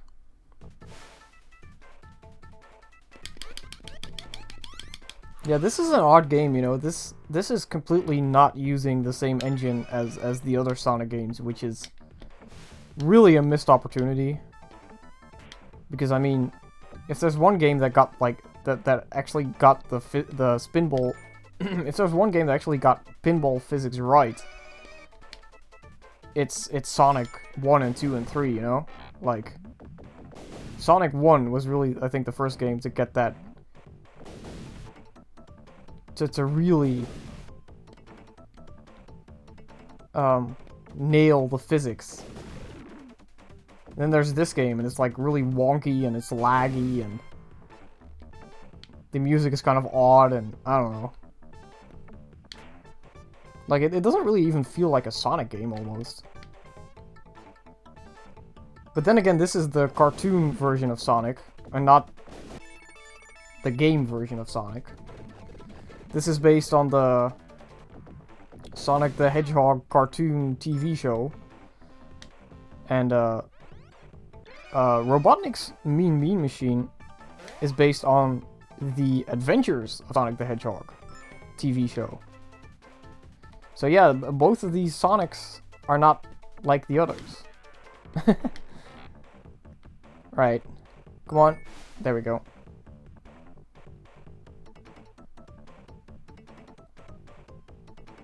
Oh wait. It's the other way, right?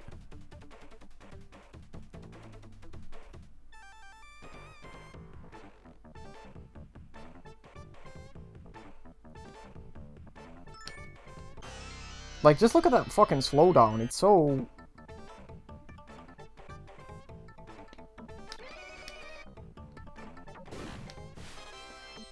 It's just so odd for a Sonic game to have that kind of slowdown, almost. Where it's like, why? But, I guess that's what happens when you have a completely different team make a Sonic game, and it's, like, full of inexperienced people who... haven't really worked on all that many games before, and you know what I mean?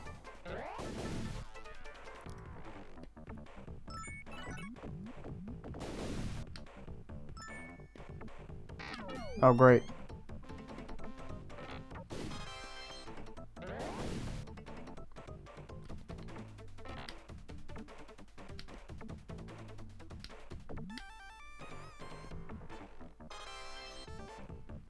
Oh yeah, that's the thing that you have to do.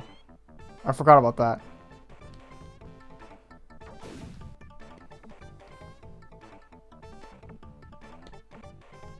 I'm starting to lose my patience a little bit with this game already. It's like, why do I even keep playing it, you know? Way to go, Sonic. Come on.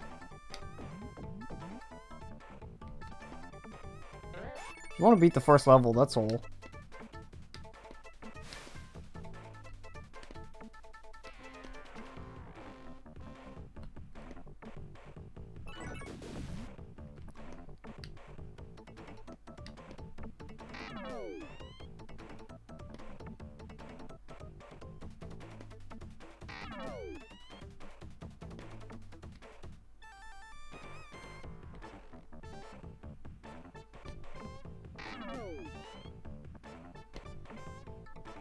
Oh, I hate this part. Come on.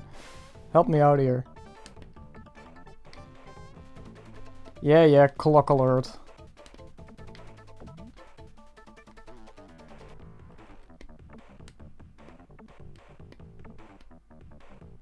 Yes, there we go. Alright, there we fucking go. Sorry, you need 2 more emeralds.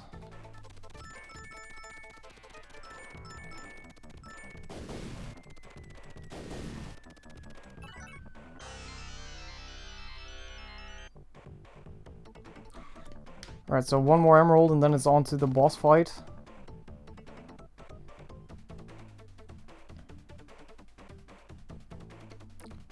Alright, the first thing that I have to do, I have to hit that lever.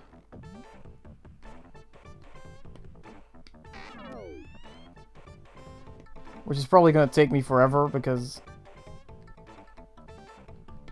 you know, that's just how this game works. Oh, there it is. Right, now I gotta get back.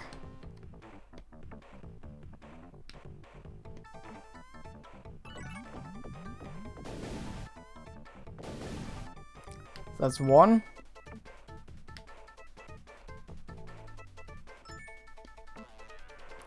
That's 2. Now 1 more, and then we can get that fucking emerald. Please, no.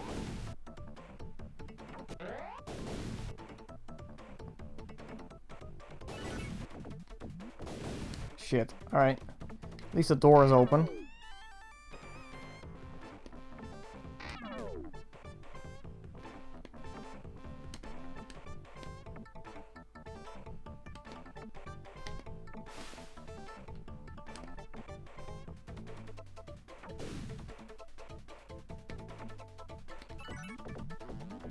Oh, come on, stop doing that. Oh, come on, let me just grab on to that ledge. Stupid game. Please.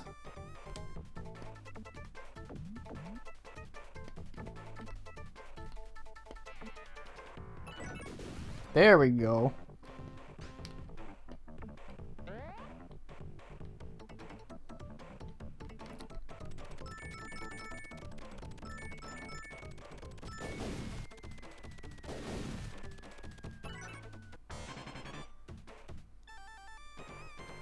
The boss room is open.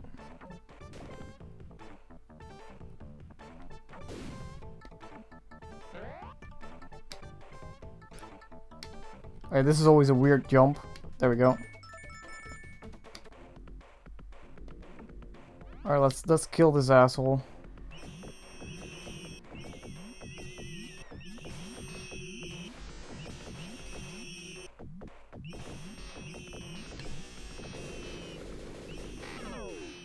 Uh-oh. That's... oh, you end up there? Alright, I thought it was gonna be a lot worse than it was.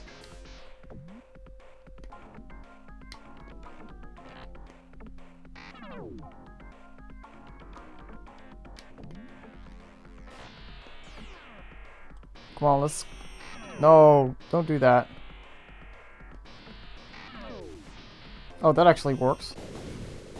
There we go. There's the first level of Sonic Spinball.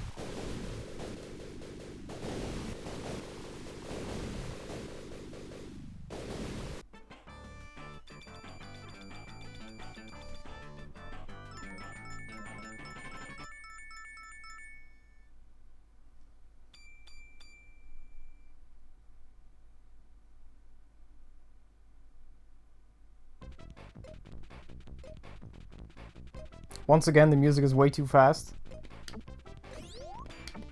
I like that you're playing this minigame as Sonic.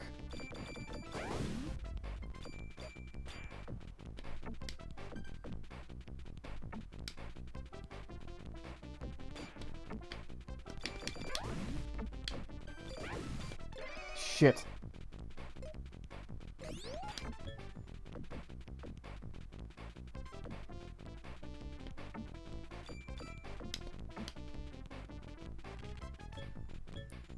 Come on, I just want to hit Robotnik. Excuse me. Well, oh fuck, that was stupid.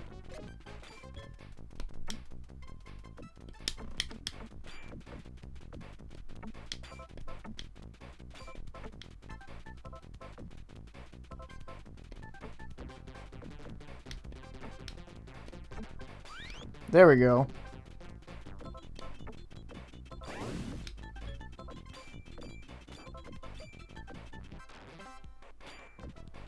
Yeah, help me out here, Robotnik.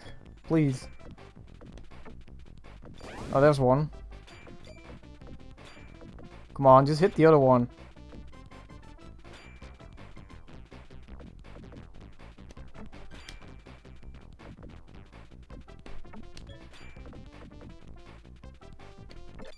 Wow.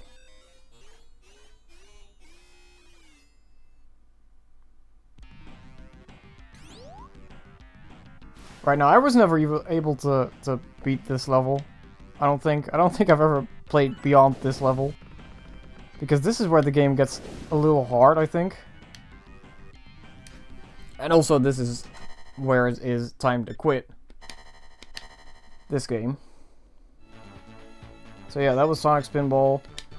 Alright, now here's Robotnik's Mean Bean Machine. Also known as Puyo Puyo.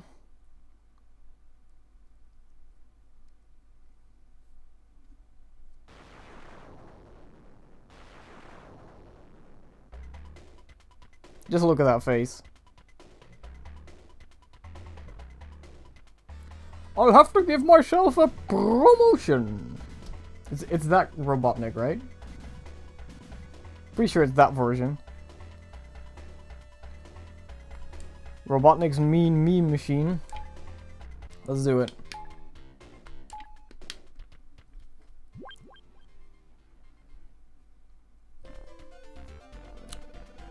Beans, beans, let me give you a hand or two.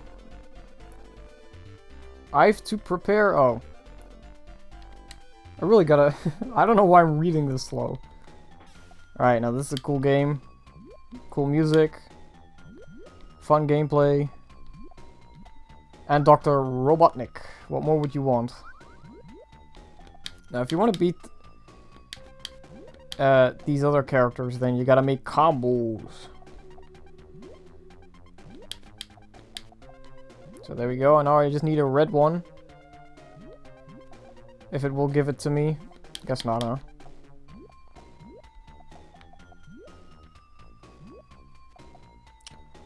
This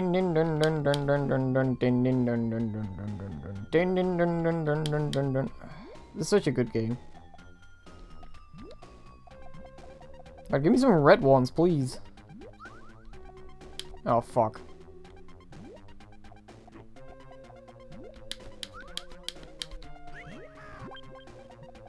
There we go. Oh wow, I gotta I gotta be quicker than this because this isn't working. Maybe not focus on making combos too much. Wow, that was a stupid move.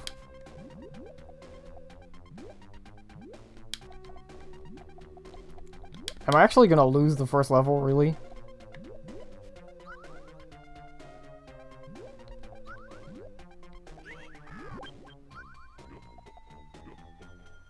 Oh no. I might actually be screwed here.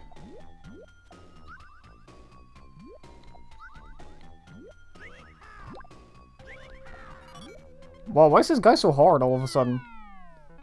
I don't think I've ever had that much trouble with this guy. Now I'm fucking pissed. Now I want to beat this asshole.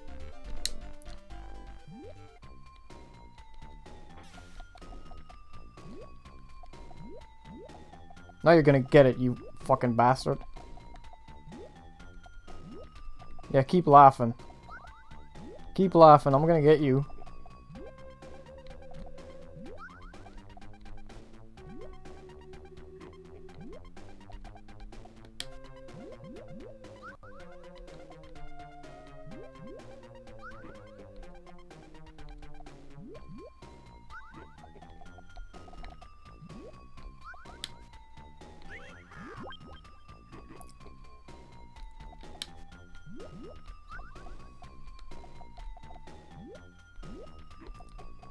Alright, then you put some red ones there.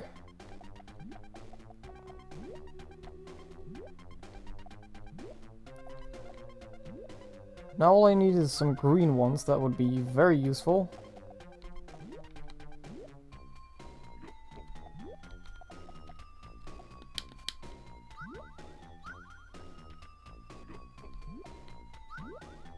There. Get fucked. Anyway, yeah, the thing I really want to do is just make combos. So, like that, for example.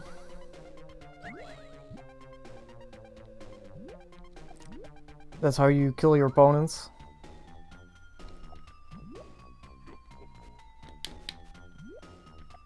Oh, now he's fucking pissed. Look at that.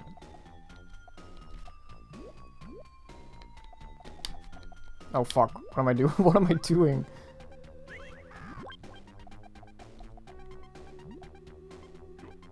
That wasn't very nice of you. Alright, there we go.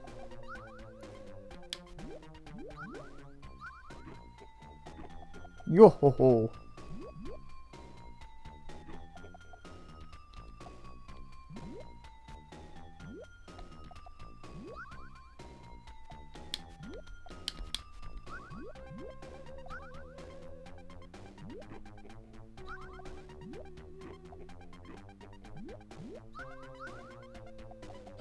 Look at that.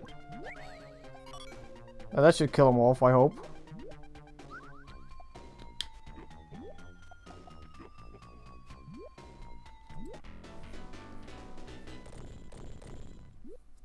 There we go.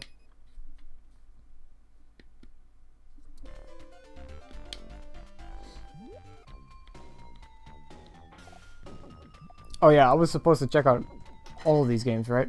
Not just play Dr. Robotnik's Mean Bean Machine and Sonic Spinball. So that's enough of that. So yeah, it's Puyo Puyo. It's fucking great, you know. Classic puzzle game. Right, now Eternal Champions is another fighting game, I think, that I am not super familiar with, but I think this is also a game that you probably want to use a 6-button controller for, and not a 3-button.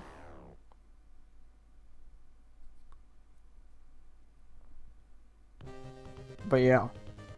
Oh yeah, also one thing that I didn't tell you about is that I plugged one of these controllers into my PC, and it just worked like a regular controller.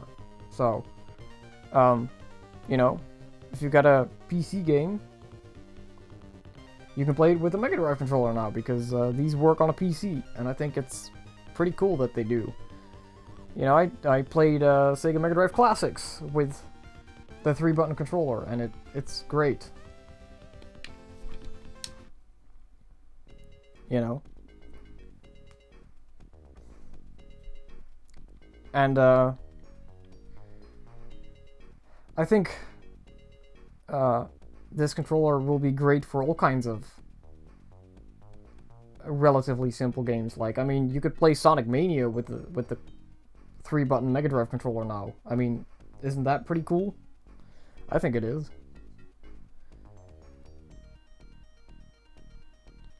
Oh, alright, let's check this out. I don't care about this game personally, but...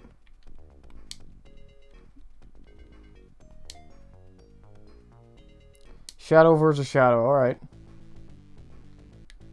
Doesn't this game also have, like, fatalities or something?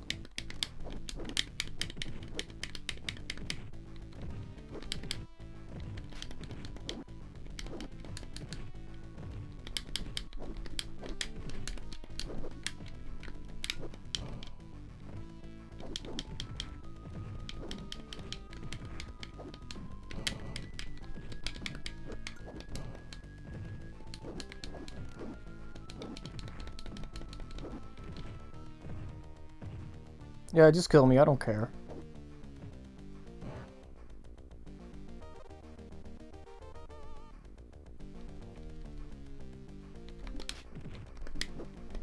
How do you throw the star? How do you do that? Alright, so there are some kind of... There are special moves in this. I just don't know how to do them.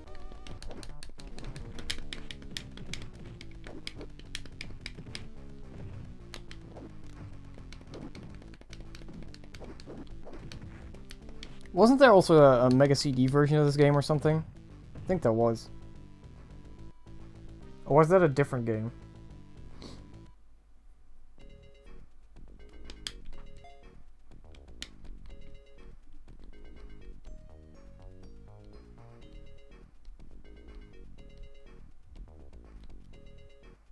Yeah, let's do this guy. Let's do Cole Phelps from L.A. Noire.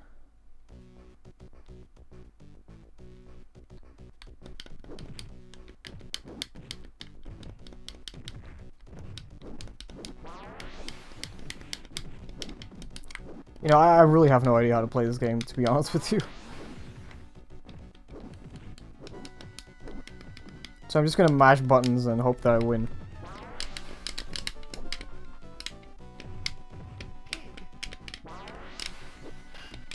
Whoa, what's that move? He's got like a hook.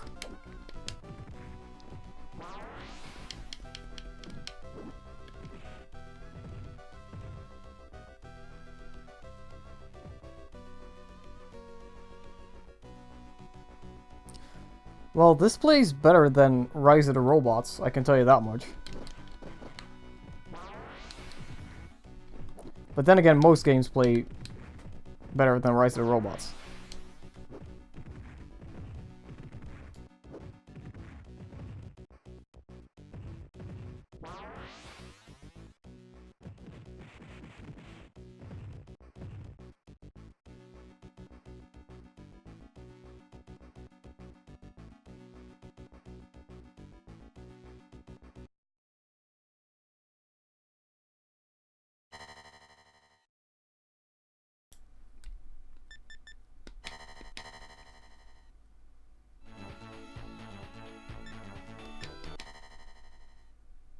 Alright, Castlevania.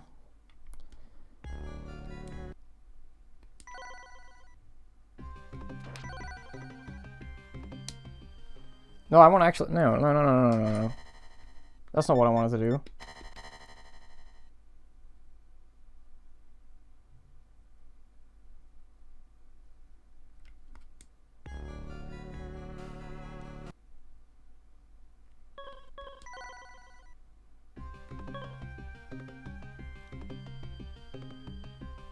Yeah, let's do Eric Lecarde.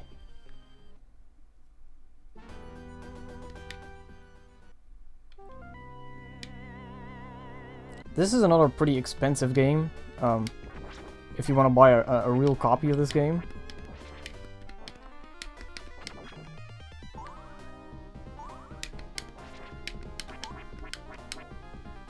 You know, all of the Konami games are pretty expensive nowadays.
So yeah, this game is also pretty good.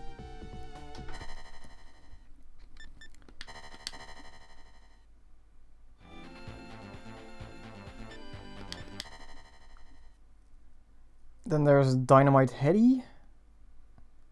Another treasure game.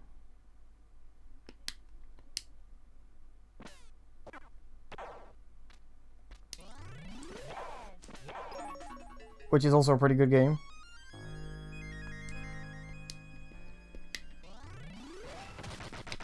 I mean, it's a treasure game, right? So it's gotta be good.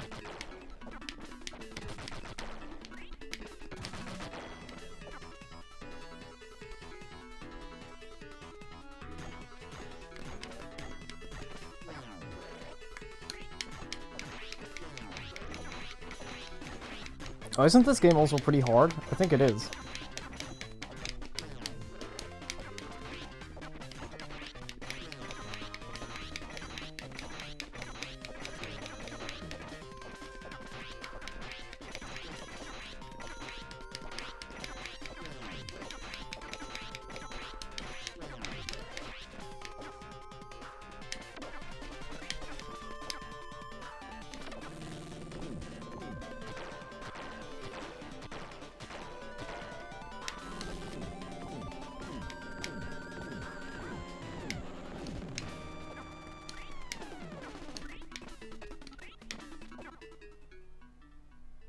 I love how this is set up like a stage.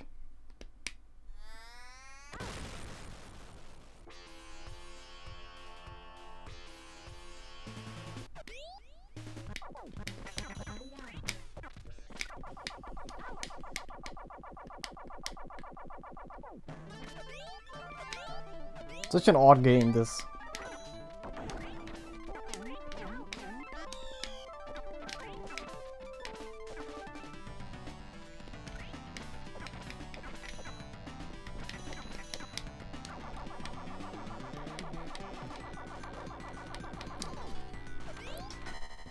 So yeah, also a pretty good game.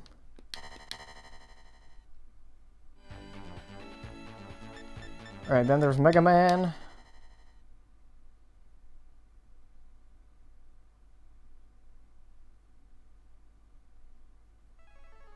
The Willy Wars.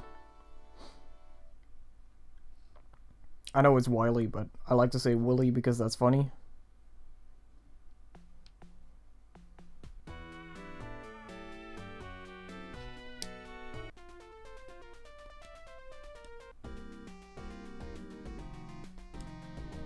Alright, now I gotta be honest with you, I've never really played Mega Man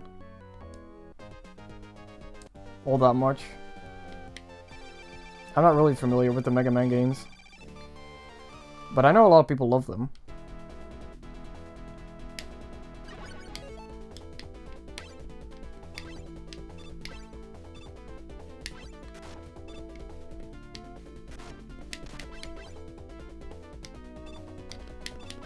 So, and these are basically like remakes, I think, of the Nintendo Entertainment System games, which is pretty cool. This game is also ridiculously expensive, I think, if you want to buy it today for the Mega Drive.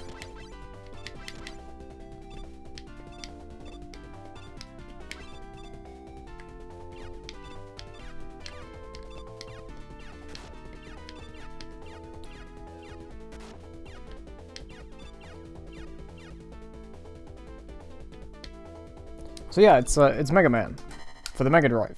It's pretty cool.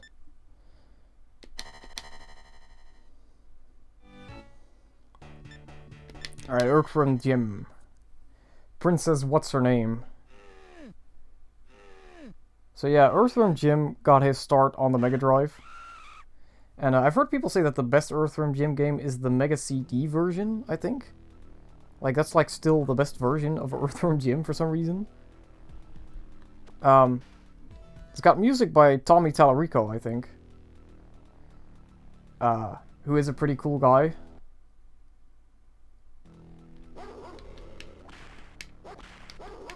Like, Tommy Tallarico, he's done stuff with Mega 64, which I think is fucking awesome that he did that. But he also made a lot of really cool music. Excuse me. For Earthworm Jim, Cool Spot, a bunch of other games. And he's just a cool guy in general. Alright, so this was a really weird cartoony game.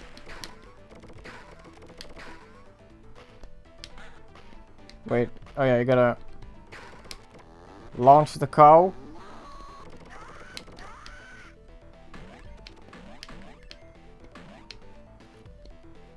Yeah, remember Earthworm Jim? I haven't seen him lately, but he's been in some pretty good games.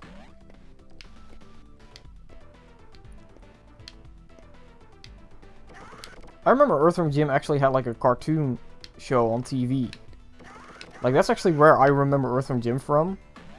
And not the video game, because I didn't own the video game.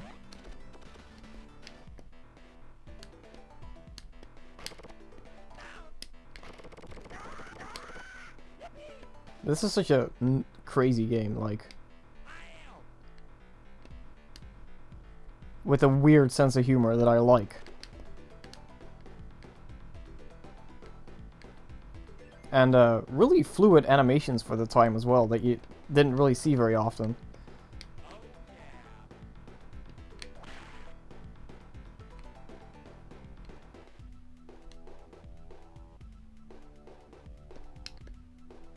This is another game that I really gotta, like, play through all the way one day. Like, just sit down and play it, you know what I mean?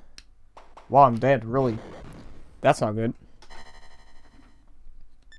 But yeah, it's Earthworm Jim. And, once again, pretty cool game, you know? We're starting to get into the really interesting games now. That I sadly don't really have the time to play for. So, you know what I mean? So let's, alright, so here's Probotector again. Played this last time, so I don't really need to show it to you, but, yep, it's, Contra with robots. Now, apparently there's a new Contra game out. And it was released very recently, like maybe a couple of weeks ago or something. And, apparently that game is complete trash. Like, it's absolutely awful. And it's also a game that was announced in, like, 2011 at E3, which makes it even stranger to me. And it just kind of came out of nowhere, that game. It's like Contra Rogue Core, I think, is the name of that game.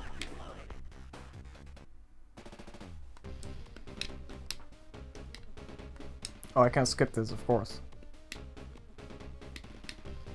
Let's see. There we go.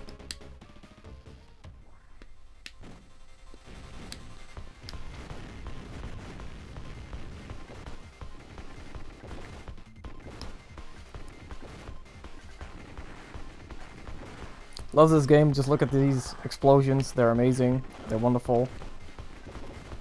But I really don't have to show this game to you because I showed it last time. So let's go back to the main menu. So here's Phantasy Star 4, which is another RPG, I think. And I know that people really like the Phantasy Star series. I've never played these games, though. And I also don't really have the time to play them on this stream. Oh look, it's Dustin Odell. I know he uses that avatar for like his YouTube channel and stuff. But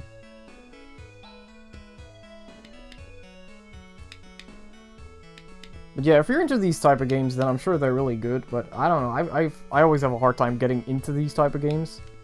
I guess I just don't have the patience, you know. I'm like a little kid when it comes to these types of things. I don't have the patience to sit down and actually spend time on these types of games. That's just me, though. Anyway, I'm sure it's a good game. But I'm not going to play it right now because, you know, it's an RPG, so there's going to be a lot of text, and it's one of those games where you really have to just take it slow and play through it. And, put all of your attention into it, you know what I mean? Well, that was a bit of an odd-sounding Sega, I guess. That sounded like the Sega from the Sonic, but it, like, a little bit crustier, almost. The Story of Thor.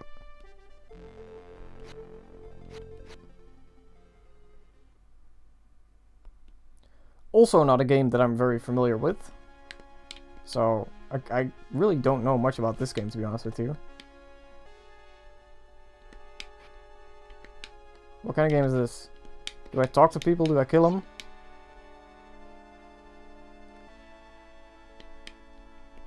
Is this also an RPG? It could be.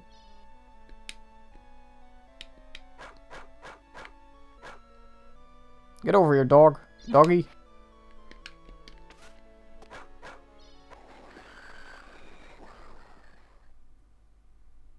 Yeah, I really don't know much about this game, to be honest with you.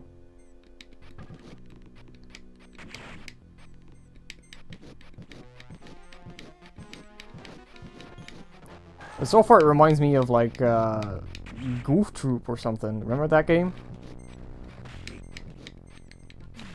So I'm sure it's a cool game. But I really gotta wrap it up. I really gotta hurry up with this. Alright, Light Crusader.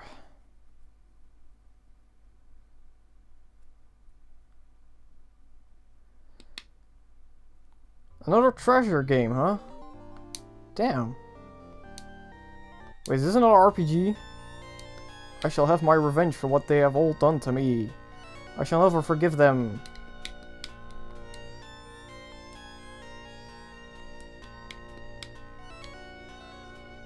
Alright. So I guess this is another RPG, maybe?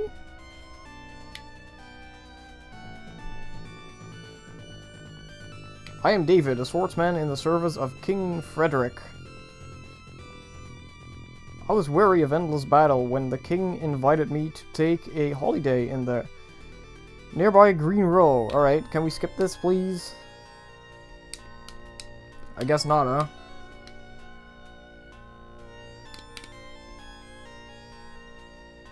These are some odd names. I'm guessing a lot of these names are like pseudonyms. That is kind of an oddly animated horse, I think.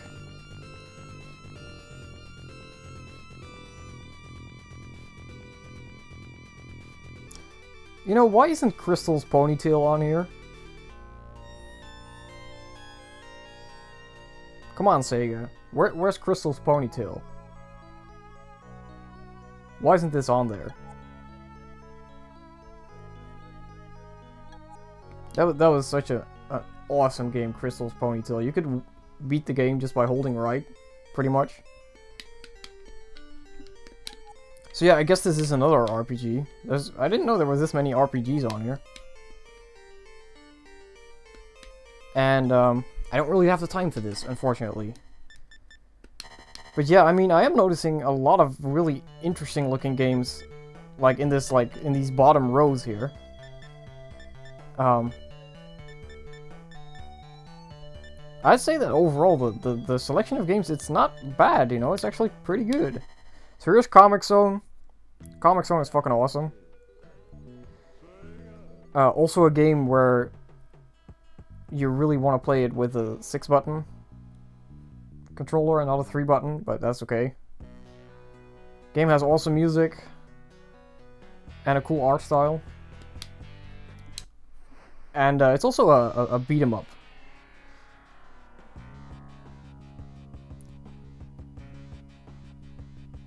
I love this like grungy soundtrack. I think it's great.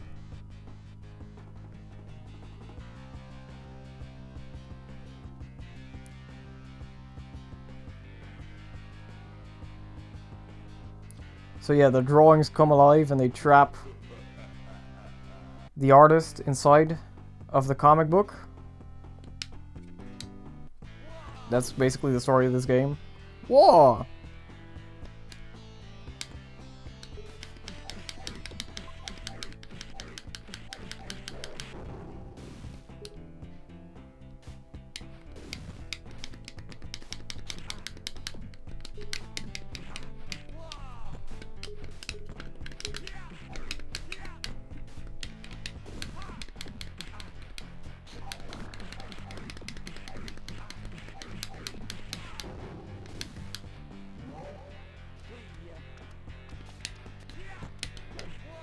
So yeah, cool game. Moving on.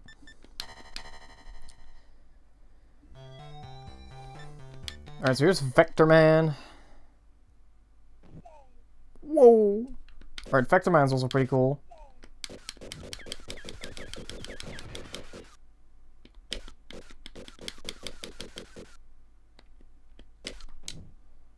You can do that.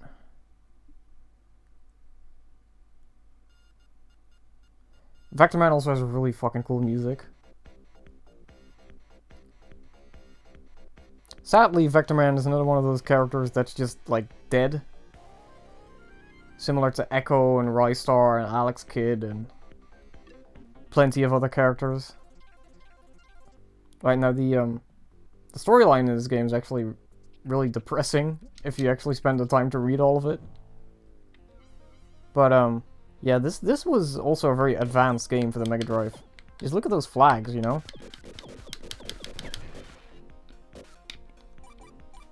Now, sadly, the PAL version of this game is just, like, completely unoptimized.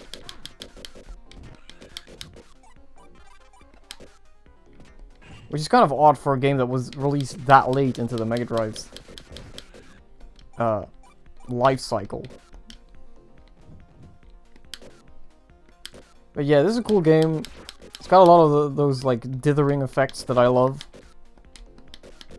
It's got a dude made of balls.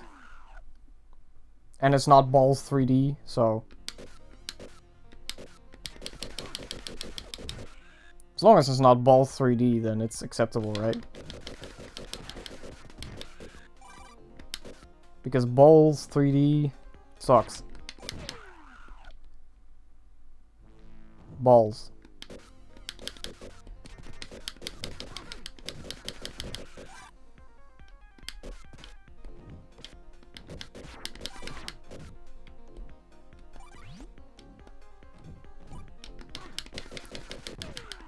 Wow, I'm really sucking ass right now. But it's one thing that I want to show you in this game. Oh, you can't skip this title screen sequence. There we go. Let's see, where's that music?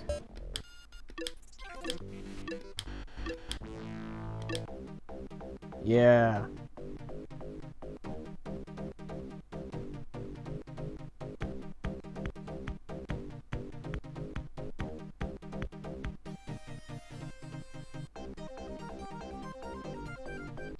I love this track.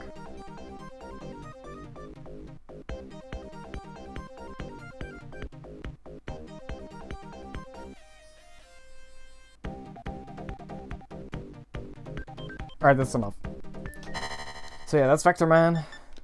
Awesome game. Virtua Fighter 2. So yeah, it's Virtua Fighter, but it's like not a 3D game, which is odd.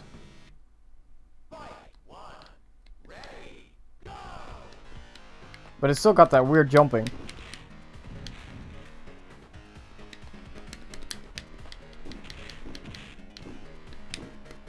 Man, that feels like the moves are very delayed in this. But yeah, Virtua Fighter was like one of the first like 3D fighting games. When it was an arcade game, but this is just like not a 3D game at all.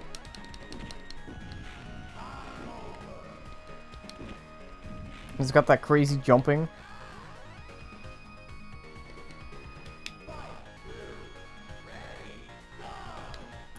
But you know, the main appeal of Virtua Fighter was that it was all in 3D, I think.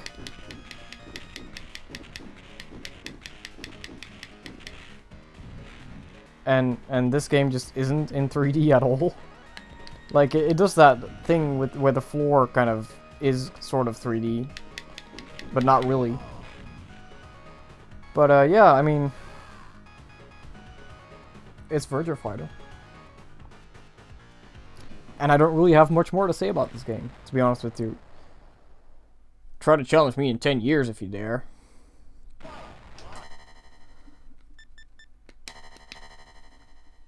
But we're almost there. Alright, so here's Monster World 4, which I think was a Japanese exclusive, maybe?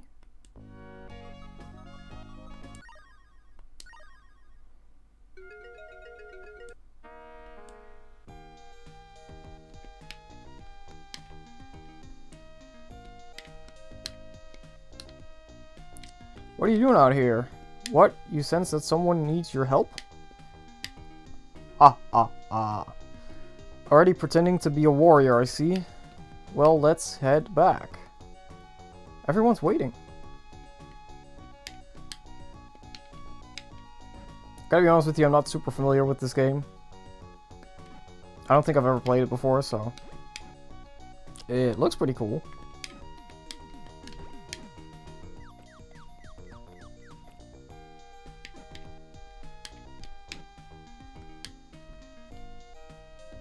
Can you talk to these people? Oh yeah, you can. Alright.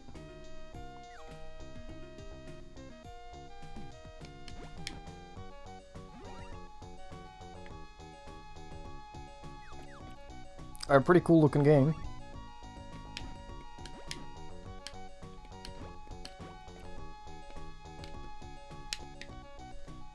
Oh, look at that.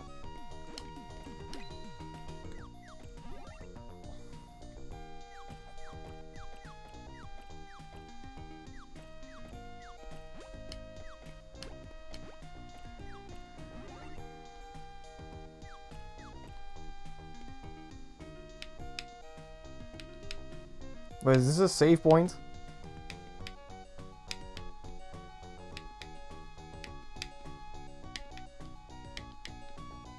Yeah, it is, okay.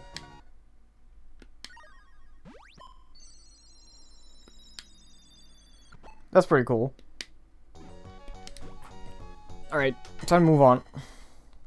I don't really know much about this game, so I don't really have anything to say about it. It looks pretty cool. So then there's Darius and Tetris. The two unreleased games. Now, I've already played these, so I don't really have to play these again, but I'm just gonna do that very quickly.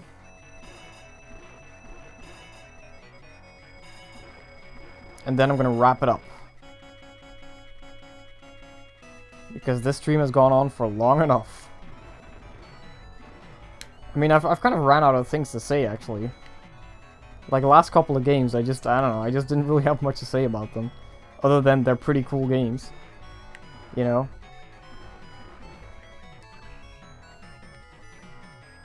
And they play well on the Mega Drive Mini so far. Like, from what I've seen, like, there's only really one game that doesn't really play the way I expect it to, and that's Sonic Spinball. But other than that, like, every other game, it plays quite nicely on the Mega Drive Mini. Alright, so I'm already dead because I'm not paying attention. But, alright, let's do Tetris, and that'll be it. Then I will have played every game, and some of them I've really spent like no time on. I know that, but I mean, there's only like so much time you could spend on a game, right? Like, I've already gone way over what I intended to do here. Oh fuck! I pressed right twice, but it didn't do it. That's stupid.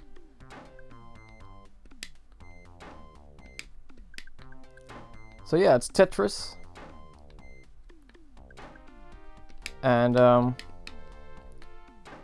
it's a version of Tetris that most people are not familiar with, I don't think. Because this is Sega Tetris.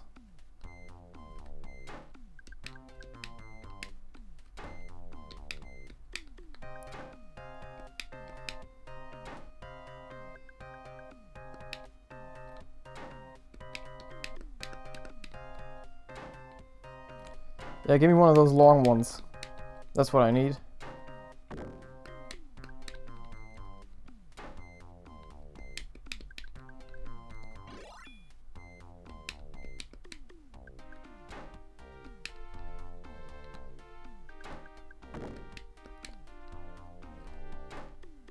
Let's actually get a Tetris. There we go. See, I know how to play Tetris.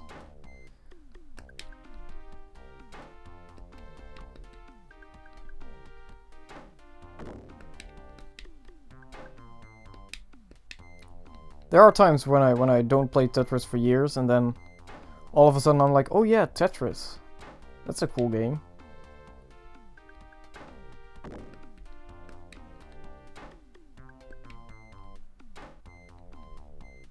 Oh fuck, why did I do that? Alright, anyways. Why am I getting so many line pieces? What the fuck? Anyways, that's Tetris. I've already showed this game. I've already talked about this game. And kind of why it's on here, so... that was last week, though. And, yeah, I mean... I've kind of ran out of things to say here, I think. But all of these games... are pretty cool, I think. Or at least most of them are. And I would say that, I mean, overall... it's a pretty decent selection, you know? And, there are some games where it's like, I don't really know if these should have been on here, and then there's other games that aren't on here where I'm like, you know, like, where's Sonic 3, where's Michael Jackson's Moonwalker, where's Echo 2, where's Streets of Rage 1, where's, you know, there's all kinds of games where it's like, oh man, why isn't this game on here? And then there's a couple of games where I'm like, does this really need to be on here? You know what I mean? But I would say that overall, they did well. They did quite well. And, right now, if I had to say which ones are the best games that are in this collection, I would say that Streets of Rage 2, Gunstar Heroes, Shinobi 3, let's see, I mean, yeah, Castlevania, Earthworm Jim, Dynamite Headdy, Probotector, Vector Man, Comic Zone. Let's see.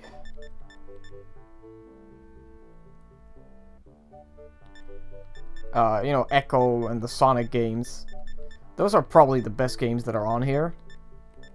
And I'm really glad that Sonic is on here, and Toe Jam and Earl is on here, and Echo is on here, and you know, Comic Zone, Vector Man. I'm really glad that those types of games are in this collection, because I really feel like they should be, you know what I mean? Of course, there's got to be an Alex Kidd game, right? But I mean, yeah, overall, the selection of games, it could have been better, it could have been worse, you know? Like, let's face it, it could have been a lot worse. I mean, maybe Mortal Kombat 1 should have been on here as well, I think. You know?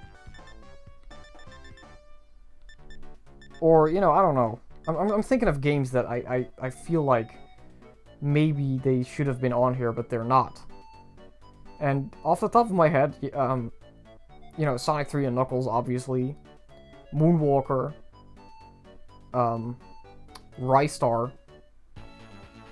Streets of Rage 1, Echo 2, The Tides of Time.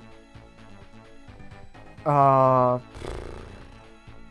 would have liked to see something like Alien Soldier, but we got plenty of Treasure games, so it's good enough. Zero Wing, maybe? Because, like, that's legitimately a pretty cool game, in my opinion. Like, I really feel like we're missing a Toa Plan game here. I really would have liked to see, like, Zero Wing or something crazy like that. Yeah, I mean, Sonic 3D Flicky's Island would have been nice. But, I mean, we got plenty of Sonic games here. Let's see.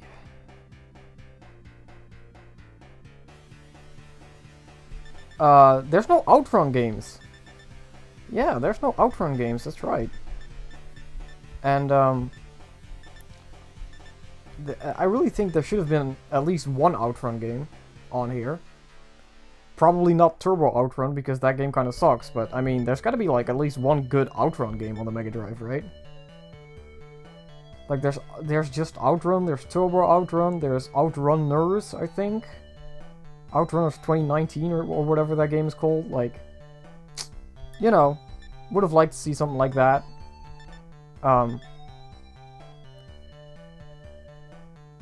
Yeah, I mean,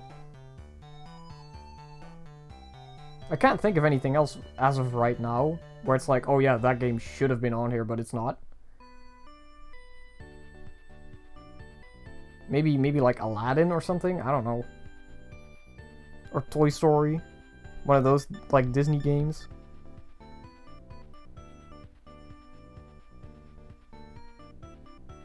You know, or Mortal Kombat 1 with the blood code. Or, gee, I mean, there's so many games out there. Flicky. Nah, not Flicky.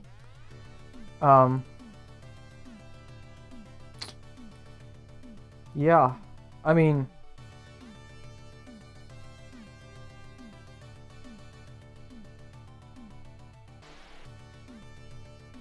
Side Pocket? Like, that would have been funny to have a game like Side Pocket on here. But, yeah, I mean, I don't know. There's all kinds of games where it's like, oh man, I wish that was on here. But out of all of the games, really, the two that are definitely missing, in my opinion, are Sonic 3 and Moonwalker. You know? And then there's plenty of other games where it's like, hey, it would have been nice to have those on here, but I totally understand it that they aren't. You know, that's what most of the games that I can think of, they fall under that category. And games that we could have done without, well, let's see. I mean, yeah, I actually don't know, really. Like, what are some games that we really just could have done without? I mean, Sonic Spinball, probably. I mean, Eternal Champions is not a game that I personally care about, so I don't know. I mean, I'm glad that Dynamite Headdy is on here, for example. And I mean, Mega Man The Wily Wars, it's cool that it's on here, but it would have been perfectly understandable if it wasn't, you know? Because, I mean... Yeah, I mean, like, how many people remember the Mega Drive version of Mega Man? I don't think there's that many people out there. You know, so that's kind of a game that we could have done without, I think.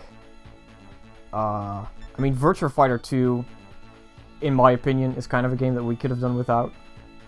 Now, if it was Virtua Racing, that would have been pretty neat.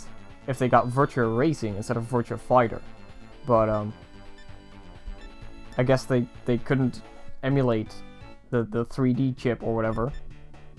But yeah, I mean, there's no Outrun game on here. Which, I mean, that would have been pretty cool, I think. Because there were Outrun games on the Mega Drive, and Outrun is such a like, classic Sega title. You know? I mean, it's like making a Dreamcast or Sega Saturn. Yeah, it's like making a Dreamcast collection and then not putting Crazy Taxi on it or something. Or, I don't know. Making a Saturn collection and then not putting Daytona on there or something. I don't know. That's kind of what not having an Outrun game feels like to me, but I don't know, maybe I am overestimating the importance of Outrun here. I mean, you know, Wonder Boy, Kid Chameleon, Super Fantasy Zone, they're pretty cool games, but I can't really say that I care all that much about them, you know? And there's more games like that, where it's like, it's cool that they're on here, but I don't know. You know? But yeah, I mean, you know, overall, it's a pretty good collection. There are some missed opportunities here and there, I think. But overall, it's a pretty neat collection of games. And, you know, with the Super Nintendo Classic Mini, you can actually just, hack that thing and put any game on there that you've ever wanted, so... I mean, it shouldn't be too hard to do that with the Mega Drive Mini, right? To just put some ROMs on here. That's gotta be possible, right? So, I mean, that should also solve the problem of not having your favorite game. But I mean, my favorite Mega Drive game is on here. And is this bad boy right here. Sonic the Hedgehog. The first one. And I mean, Streets of Rage 2 is on here, and I love Streets of Rage 2, so... But yeah, I mean, Echo Tides of Time probably should have been on here, you know? It's kind of a missed opportunity not having that game. But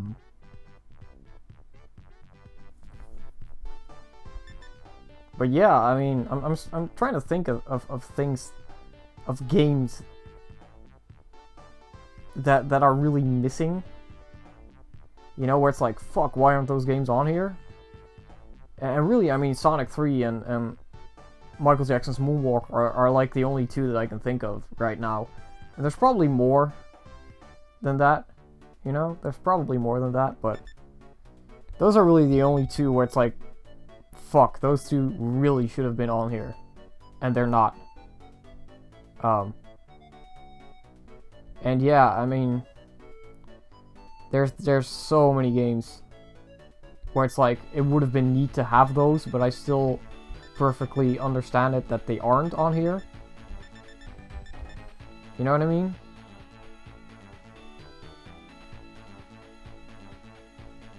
But I mean, at least one thing that we should be glad about, I think, is that we didn't get Balls 3D. We didn't get Rise of the Robots. And what else didn't we get? We didn't get Sword of Sodan. And,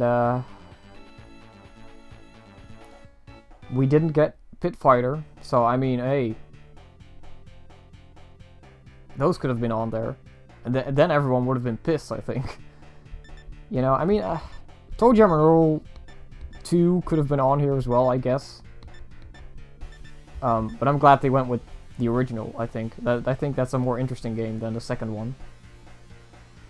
And, yeah, I mean, did we really need 2 Mickey Mouse games instead of just Castle of Illusion? I don't know. But yeah, I mean, really, this should have just been a collection of, like, 300 games instead of just 42. Then it would have been perfect. But, you can't have it all. But yeah, I mean, overall, Sega did a pretty good job on the Mega Drive Mini, you know? I'm really glad that they didn't have AtGames make this thing. Because then it would have been another disaster, probably. The selection of games is pretty good. The emulation is pretty good. The controllers, in my opinion, so far, are pretty good, you know? And I like the 3-button controllers. In fact, I love the 3-button controllers. They are some of my favorite controllers of all time.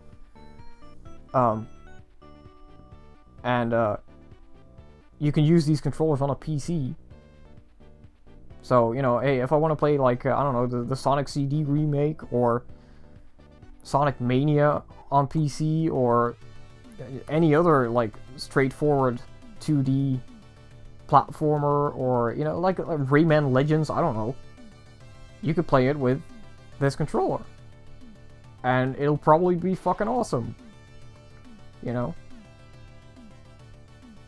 Like, it's a great controller to have just for, like, you know, emulating games on a PC. Yeah. I wonder if you can hook up, like, an Xbox controller to the Mega Drive Mini and use it as, like, a 6-button controller or something. I wonder if that's possible. It might be. But, I mean, like, there's, like, you could use the Mega Drive controller, well, I don't know if that's possible, but, like, there's a sea of just MS-DOS games out there, you know, that would be perfectly playable with the 3-button Sega Mega Drive controller, or just, you know, just think of the possibilities. You could emulate Nintendo Entertainment System games, Master System games, Atari games, Amiga games, I don't know, and play them with this controller, and it would be fucking awesome, I think. I mean, just any sort of relatively simple game. You know what I mean? Like, anything that's not, like, 3D, that's available on PC right now, you could play that with this controller, and it's awesome. And I think that's really great, you know?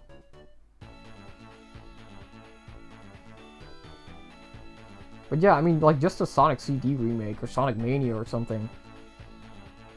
It would be perfect to just play this with the 3-button controller, right? And now you can. But yeah, I would say overall this collection, it's pretty good.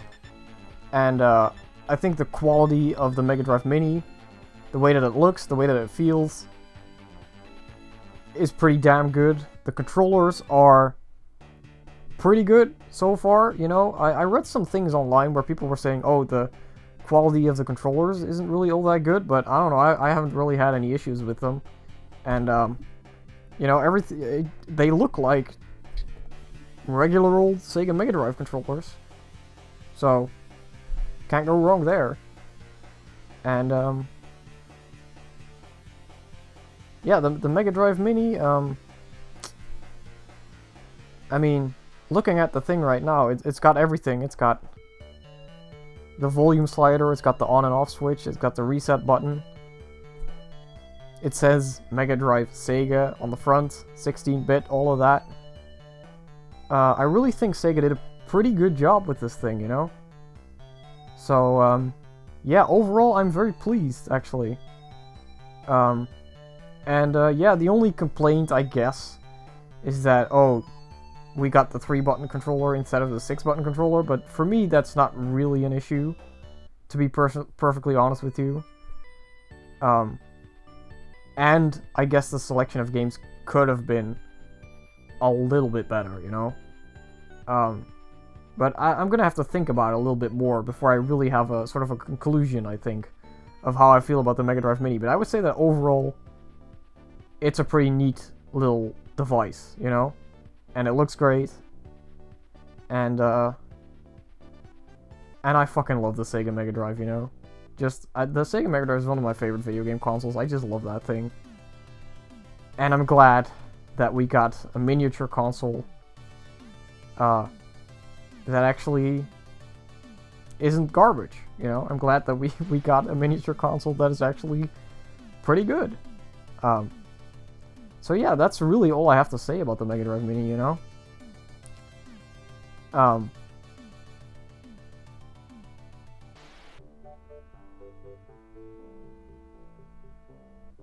Yeah. If you're still here, I want to say thank you for watching. Thank you for sticking with me.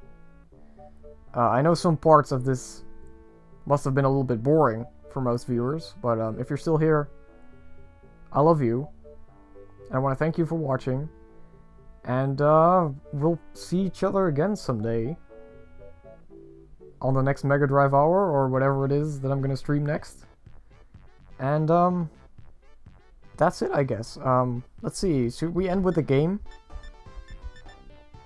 What game should we end with? Oh yeah, Thunder Force 3 was a game that I didn't really spend a lot of time on, did I? Last time, so... Let's play a little bit more of this game. And, that will be the end of the stream, I guess. That will be the whole end of the Mega Drive Hour. Oh look, it is a Technosoft game. So, instead of Herzog 2, we got this game. So, at least we got one of them. But no Toa Plant games. You know, which I don't know, kind of I really would have liked to see something like Zero Wing on here. Like that would have been so fucking awesome. And also, not really very many Virgin games either, are there? You know? Virgin published a lot of games for the Sega Mega Drive, but I'm not really seeing too many Virgin games so far.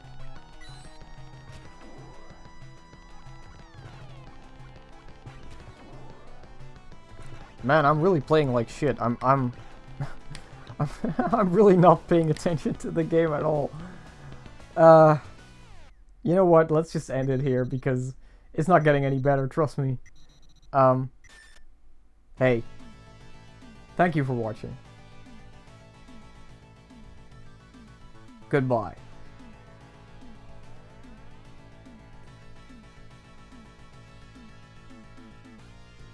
Sega!